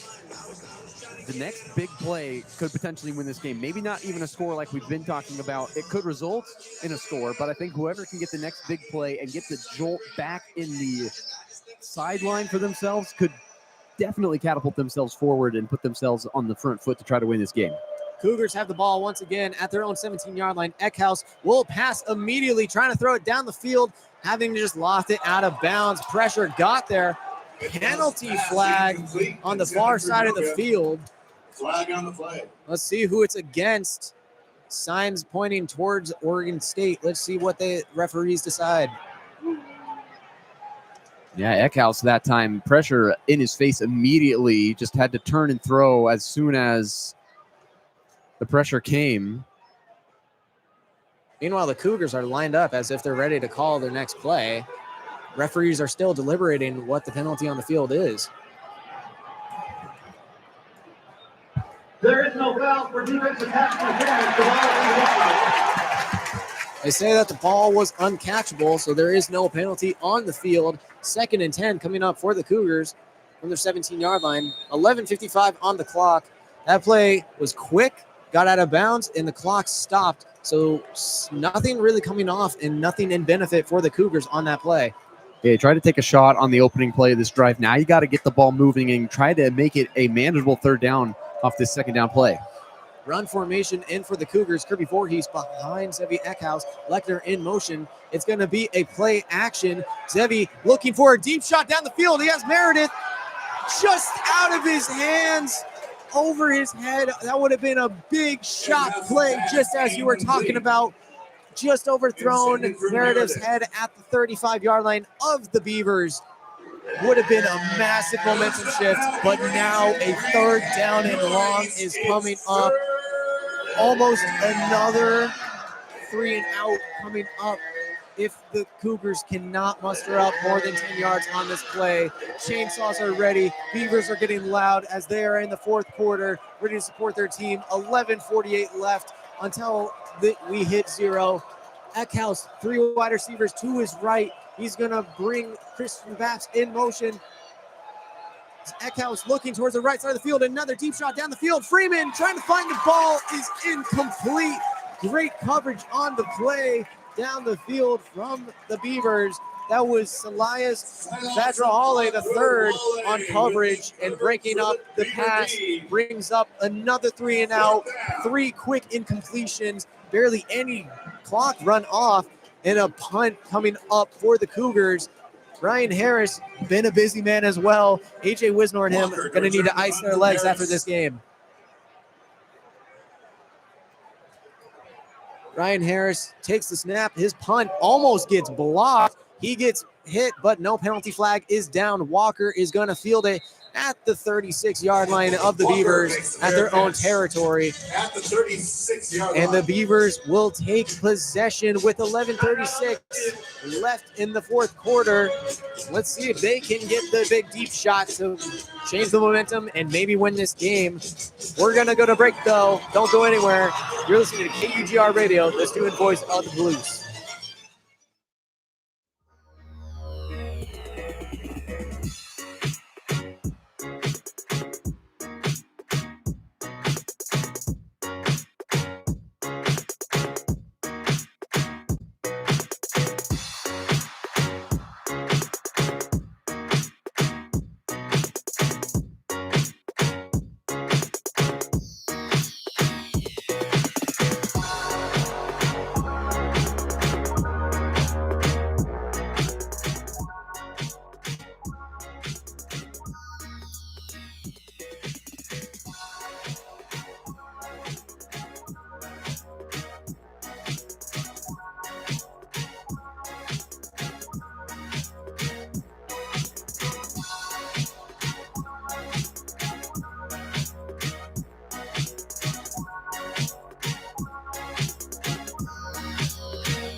Welcome back to KUGR Radio. We're here at Reser Stadium for the Cougars versus the Beavers.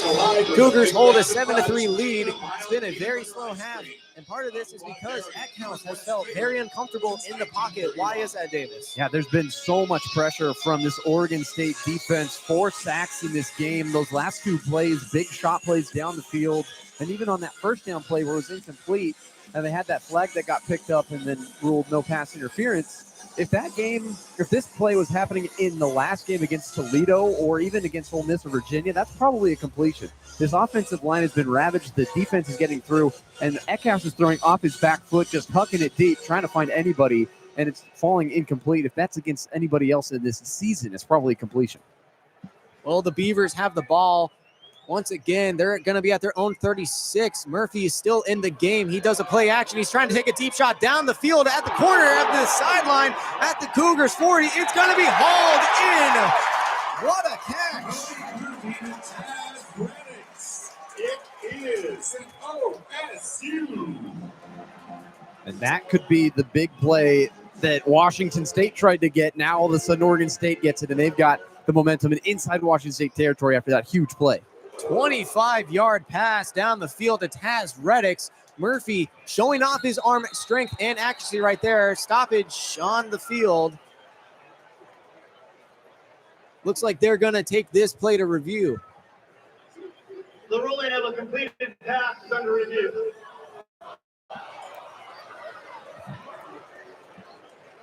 As they take this to the review, we're going to go to break once again. Don't go anywhere. This is a massive play, and we'll come back with the determination on KUGR. You're listening to the student voice of the Palouse.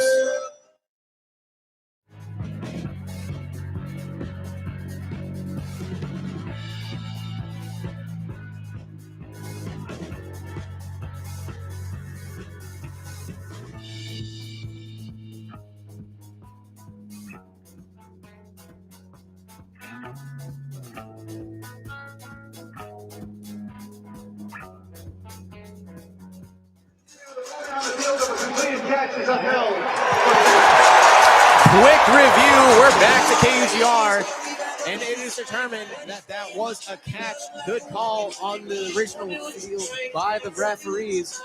Good catch and a big play to Taz Reddix, the redshirt sophomore from Crate, Illinois.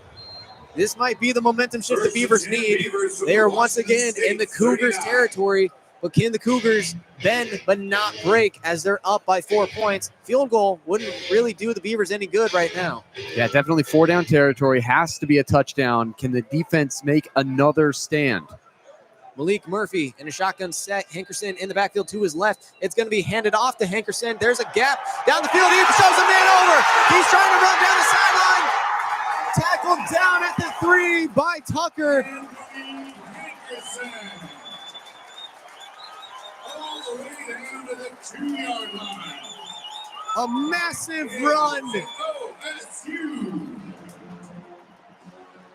Hankerson shoves the man down, says, move out of my way. But Tucker Large is there to save the touchdown.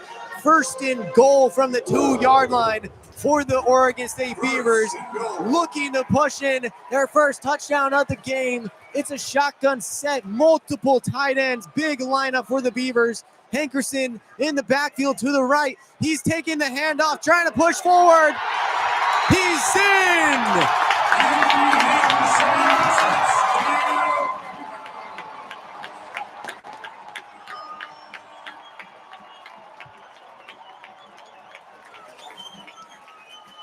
Anthony Hankerson pushing in for a 2-yard touchdown. The Cougars defense really could not do anything to stop him on that drive. Hankerson was not letting anyone stop him from getting in his way.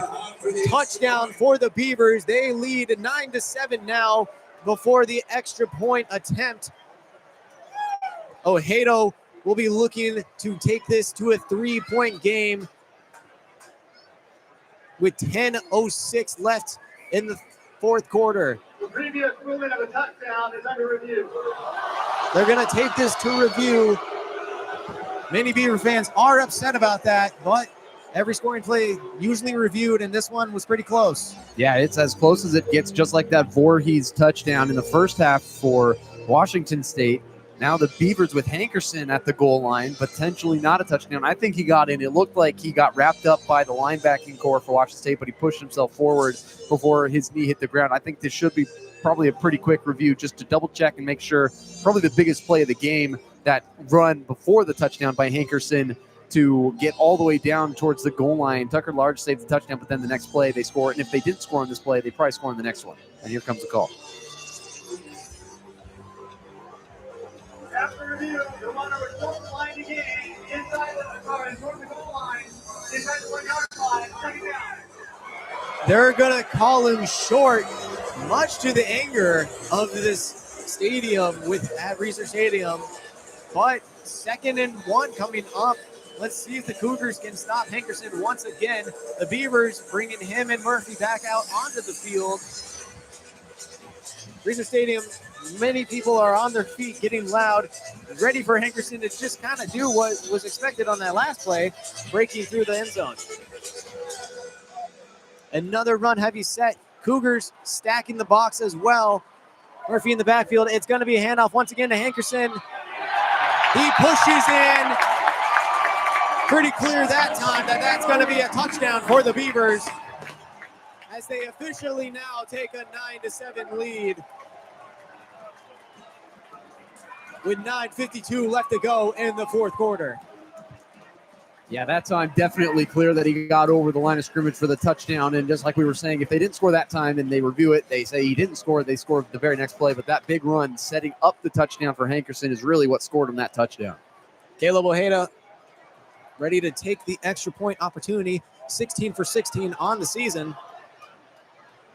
His extra point is up and through. A penalty flag once again on the field for a special teams play. Yeah, Colby Humphrey jumped offside, trying to get the block. Offside in the neutral zone, defense number 2, penalty decline. The try is good. Penalty is declined, as it would not do much with the play, but the Oregon State Beavers score a touchdown and they take the lead 10-7 with 9:52 left to go in the fourth quarter. Cougars will be getting the ball back, trying to take back the lead, which they have not really been losing until this point. Cougars will try to score as we come back from break. Don't go anywhere, though. You're listening to KUGR, the student voice of the Palouse.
Welcome back to KUGR Radio. Once again, I'm Nathan Eshelman, joined by Davis Hagen.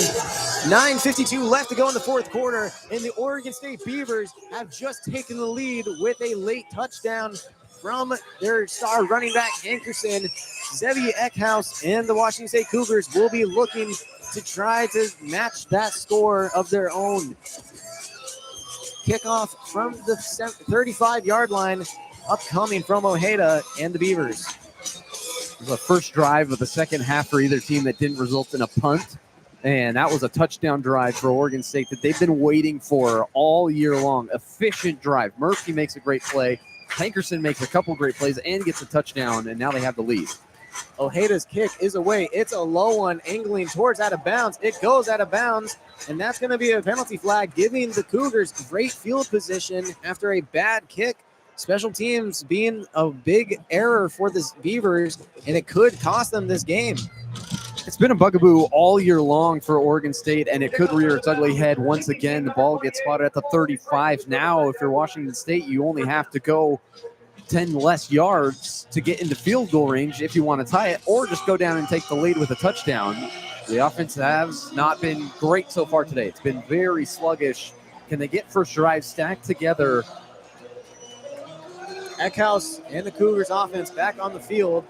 Jack Stevens has not hit a 50-yard field goal in his Cougar career, trying to move the ball down the field, and they need to get far down the field in order to tie it. Eckhouse, 2 wide receivers to his left. Woods in the backfield. It's going to be a direct snap to Eckhouse. He's finding a man over the middle of Tony Freeman. Makes a man miss, and it's going to be a Cougar first down up to the 46-yard line. Great first play there for the Cougars. Well, now the pressure is on this offense. You know you're down. You have to go get a touchdown or at least a field goal, and now you can start to feel the confidence creeping in for Eckhouse. Eckhouse, shotgun snap once again. Woods on the right, and it's going to be a quick throw to the right to Josh Meredith. Goes down immediately. Cougars understanding the pressure that the Beavers are putting on. Rather than trying to chuck it deep, they're taking these short passes, and that results in a solid gain of about 8 yards. Second down and 3 coming up. It's going to be a handoff to Woods from the shotgun snap. Woods makes a man miss, and he bounces it to the left. There is a penalty flag on the field. Woods was tackled at the 37. Referee signals for a hold in the Cougars' direction. Good run by the Cougars, but it backs it up. And those are the kinds of play you cannot have a holding on. You finally get a big burst of speed from Maxwell Woods, who's been fairly contained all year, but he hasn't had that many opportunities. With the holding call, the Cougars, rather than being in Beaver territory, are going to have to be backed up all the way to their own 43-yard line. Yeah, you go from first down and 10 deep inside Oregon State territory to now second and long backed up in your own territory.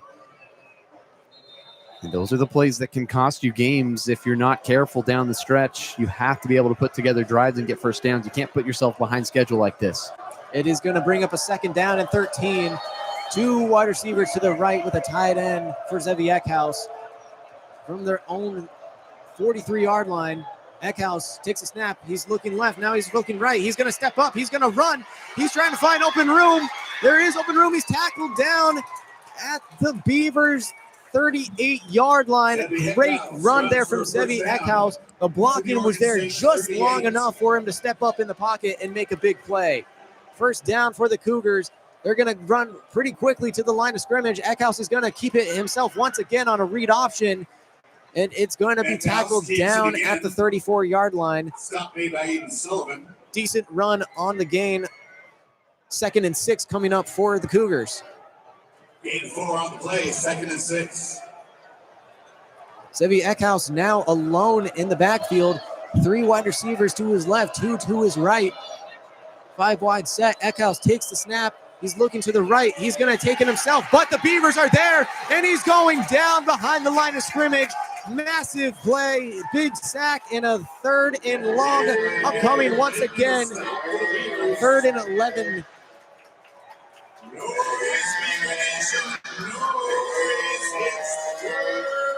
I would have to imagine that Rogers and Danny Floyd are talking about if they want to go 4-down territory. Do you run a play on 3rd down? It's 3rd and 11, maybe 10. Do you try to get half of it here and go from 4th down? You try to get it all on 3rd down.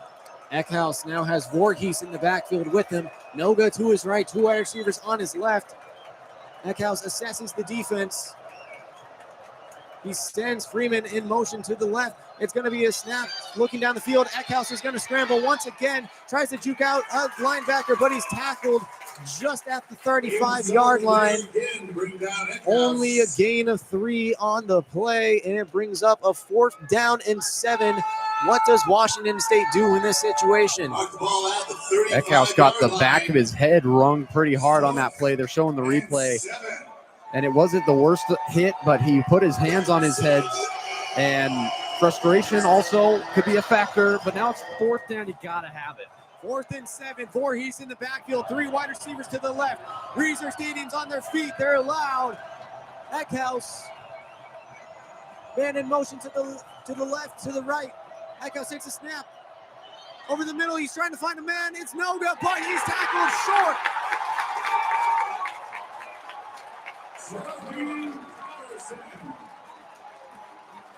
Turnover on downs for the Cougars.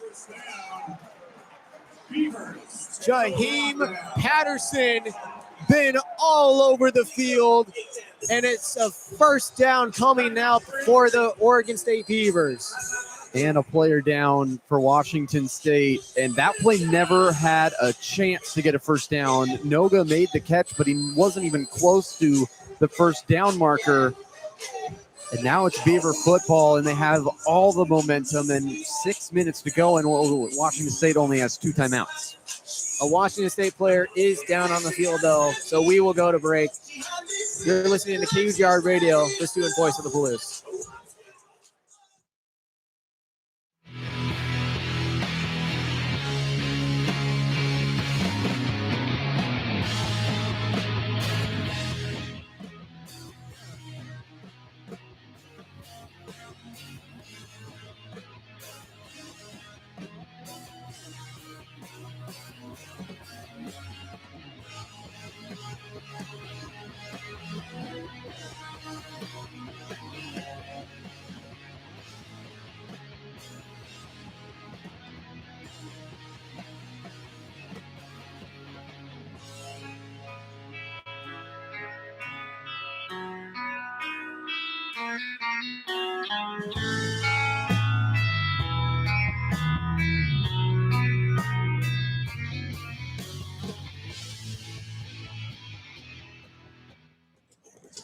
Welcome back to KUGR Radio.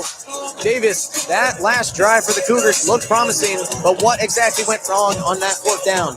Yeah, well, they do decide that it was going to be 4-down territory. Danny Freund calls the draw with Zevi Eckhouse, tries to get up the field to make it 4th and medium. They don't get enough yards. Now it's 4th and long, and Noga doesn't get to the sticks. He runs a crosser through the middle of the field, 3 yards short of the line to gain, and gets tackled immediately. And that play never had a chance to get the first down. So a couple interesting decisions by both the quarterback, the wide receiver, and the coaching staff.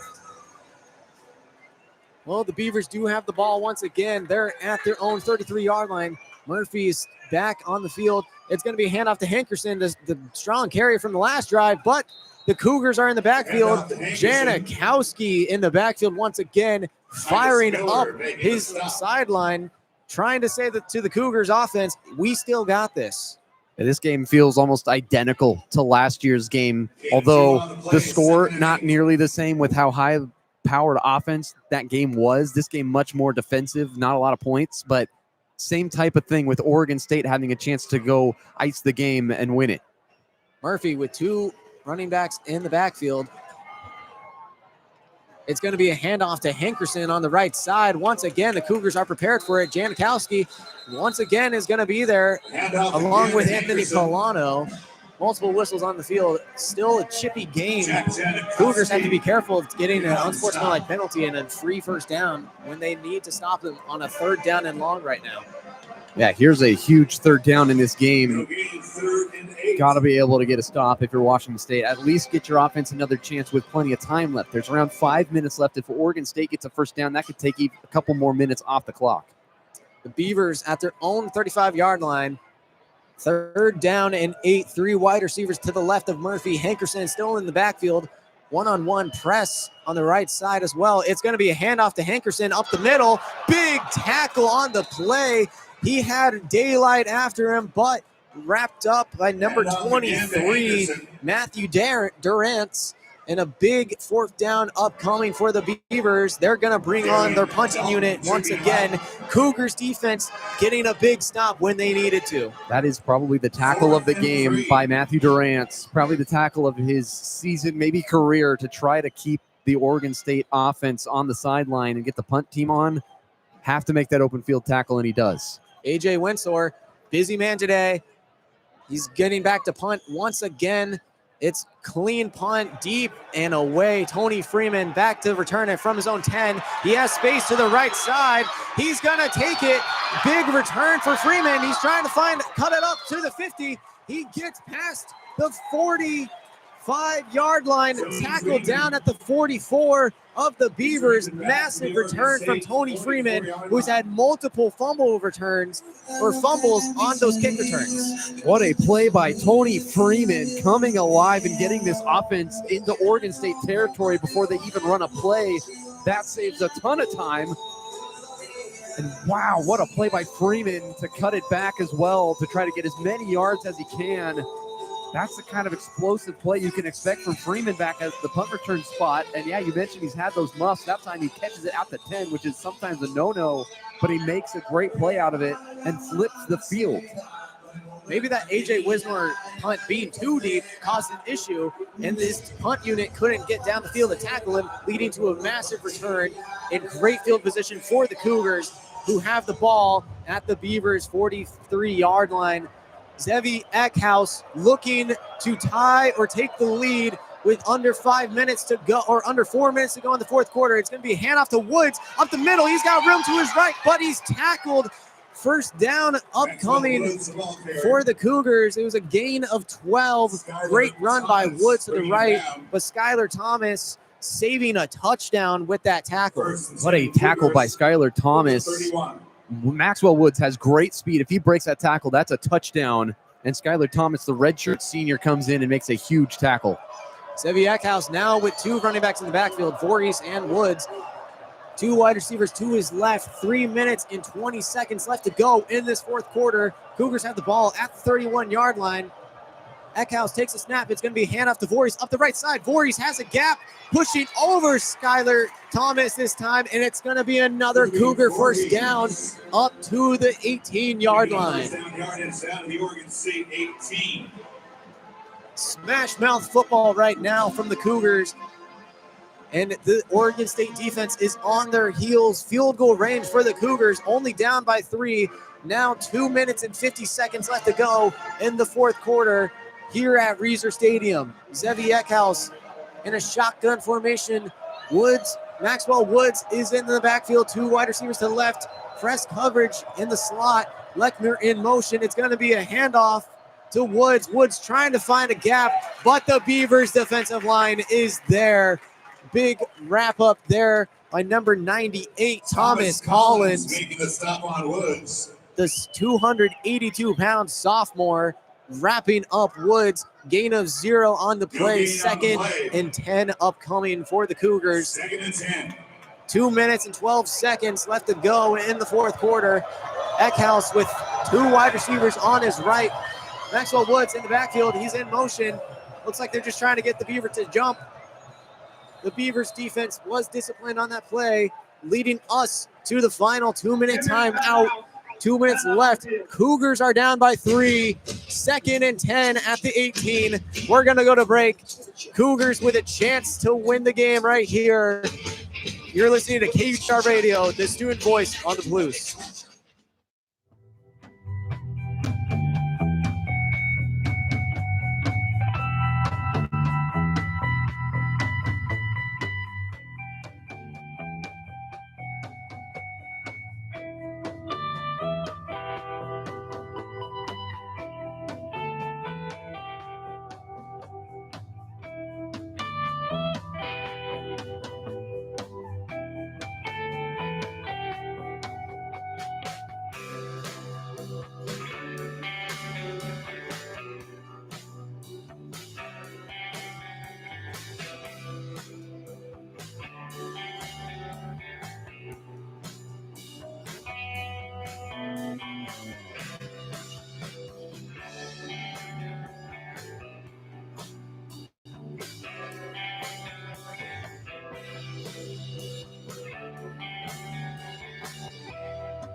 Welcome back to KUGR Radio. Cougars are knocking at the door of the end zone of the Beavers. Down by 3 with only 2 minutes left to go. Cougars have 2 timeouts, so they pretty much need to score here with only 2 minutes left to go. What do the Beavers have to do to prevent the Cougars from scoring? Yeah, it's all about this defensive line for the Oregon State Beavers. You know Washington State might run the ball right at you. If they don't, they're going to try to get it on the perimeter and catch you off guard. But these last couple plays have been runs right up the middle. Thomas Collins made a nice tackle on that last play, but it's a defensive line game now. And it's either them or the safeties trying to prevent a touchdown. If Washington State can get it in the end zone, they might be able to walk away with the win. There's still 2 minutes left. That's a lot of time. We've seen Oregon State have that one drive with about 4 plays. They went right down the field in a lightning bolt fashion and scored to take the lead. But if Washington State can score and come away with the Pac-12 regular season title in this game, they don't even have to wait till November's second matchup. One of the keys to the game is that Xavier Eckhouse needs to be disciplined with the ball and not cause any turnovers. And the biggest moment of the game right here at the 18-yard line, 2nd down and 10. Xavier Eckhouse, 2 tight end formation. Maxwell Woods is still in the backfield to Eckhouse's right. Wide receiver in motion now from the right side. It's Tony Freeman. It's going to be a handoff to Woods. Makes the man miss. Backs up into the gut. Great run there from Maxwell Woods. That looked to be blown up immediately, but finding a way to slip through for a large gain of about 7, bringing up 3rd down and short. Yeah, Maxwell Woods, just 5 carries on the year coming into this game. He's been called upon in these huge situations with under 2 minutes to go. He gets the carry, not Voorhees, not Johnson or Puolasi. It's Maxwell Woods, the redshirt freshman. Cougars have the ball at the 12-yard line. Xavier Eckhouse is alone in the backfield. 3 wide receivers to his right, 2 tight ends on his right. Xavier Eckhouse takes a snap. It's going to be a rollout. He's trying to find a man in the end zone. He's going to go down. Loss on the play. 4th down upcoming. Big sack from the Beavers. And it's going to bring out the kicking unit of the Cougars for the first time today. Jack Stevens looking to tie up the game. He's 10 for 11 on the year. A minute and 8 seconds on the clock in the 4th quarter. Jack Stevens looking to make the kick. It is up. It is no good. Jack Stevens misses the field goal.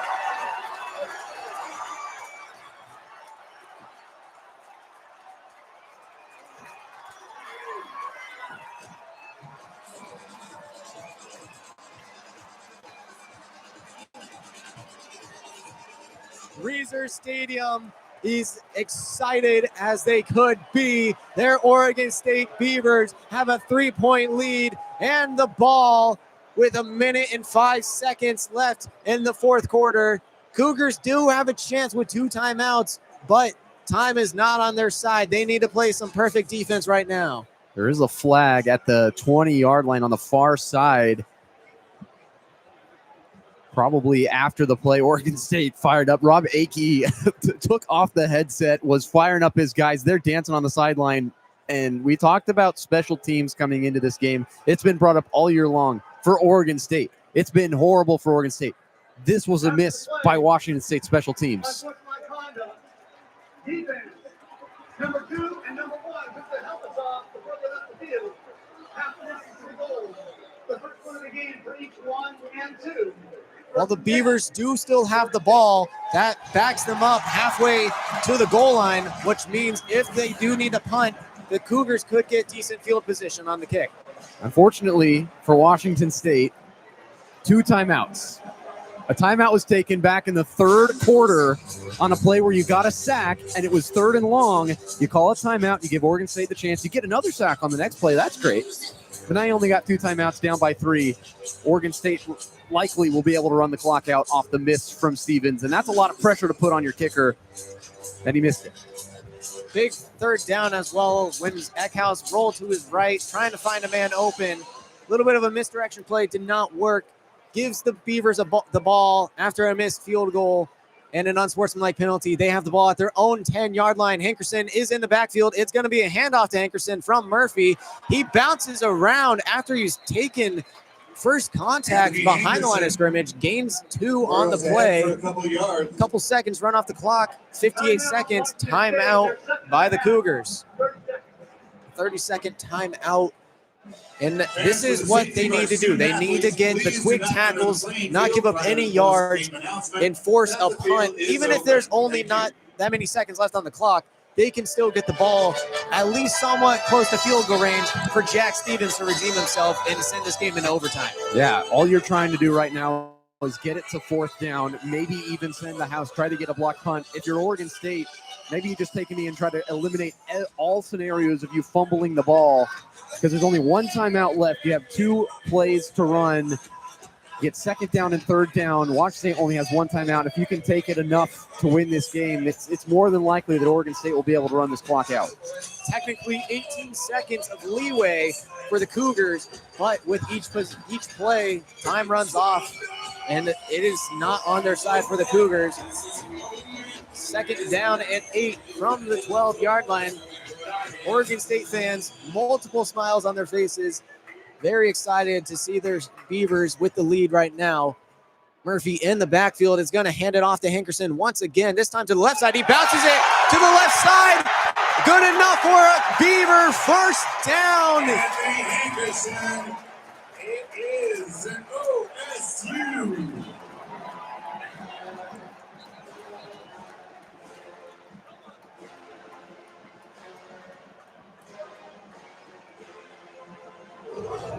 The Cougars do take a timeout, but that's more just to use it, as it won't matter much if the Cougars are able to take a knee cleanly 2 plays in a row.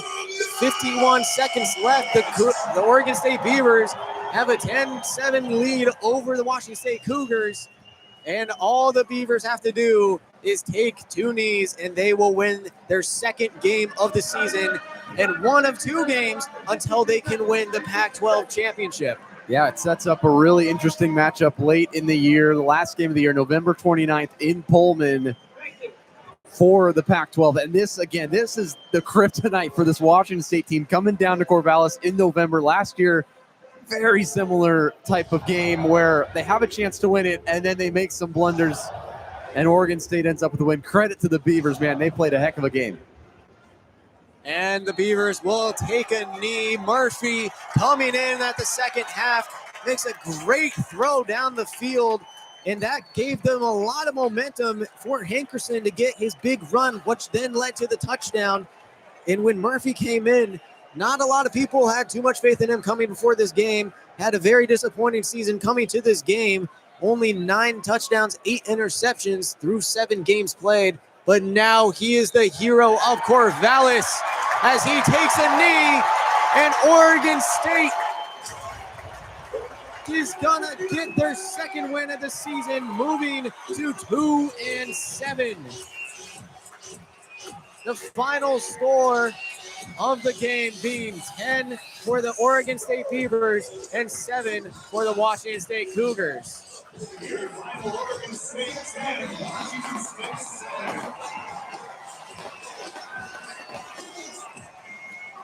It's going to be a celebration in Corvallis as their Beavers, under the Akey era, are 2-0. Yeah, Rob Akey, what a guy.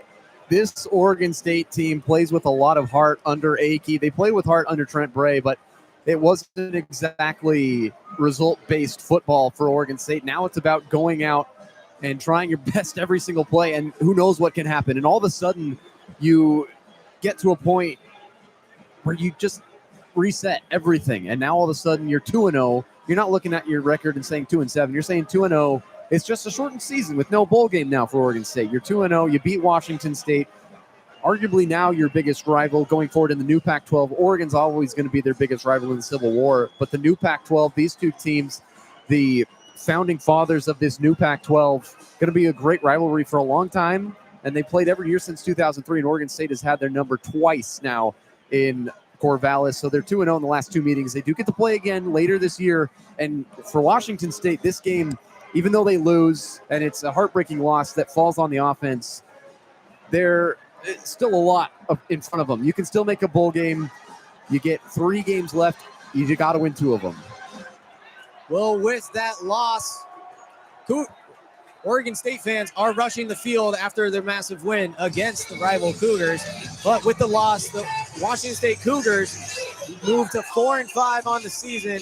Their next matchup is against Louisiana Tech in Pullman on November 15th. They get a bye week next week, so maybe they can recoup and understand what to do. And then upcoming for the Oregon State Beavers, their next game is against Sam Houston on November 8th. It's going to be their senior night in Corvallis, and they're going to be looking to go 3-0 under the Ickey era and make these Beavers fans rush the field more and more. Well, with that broadcast, my name is Nathan Eshelman. I was joined by Davis Hagen. Thank you for listening to KUGR, the student voice of the Palouse.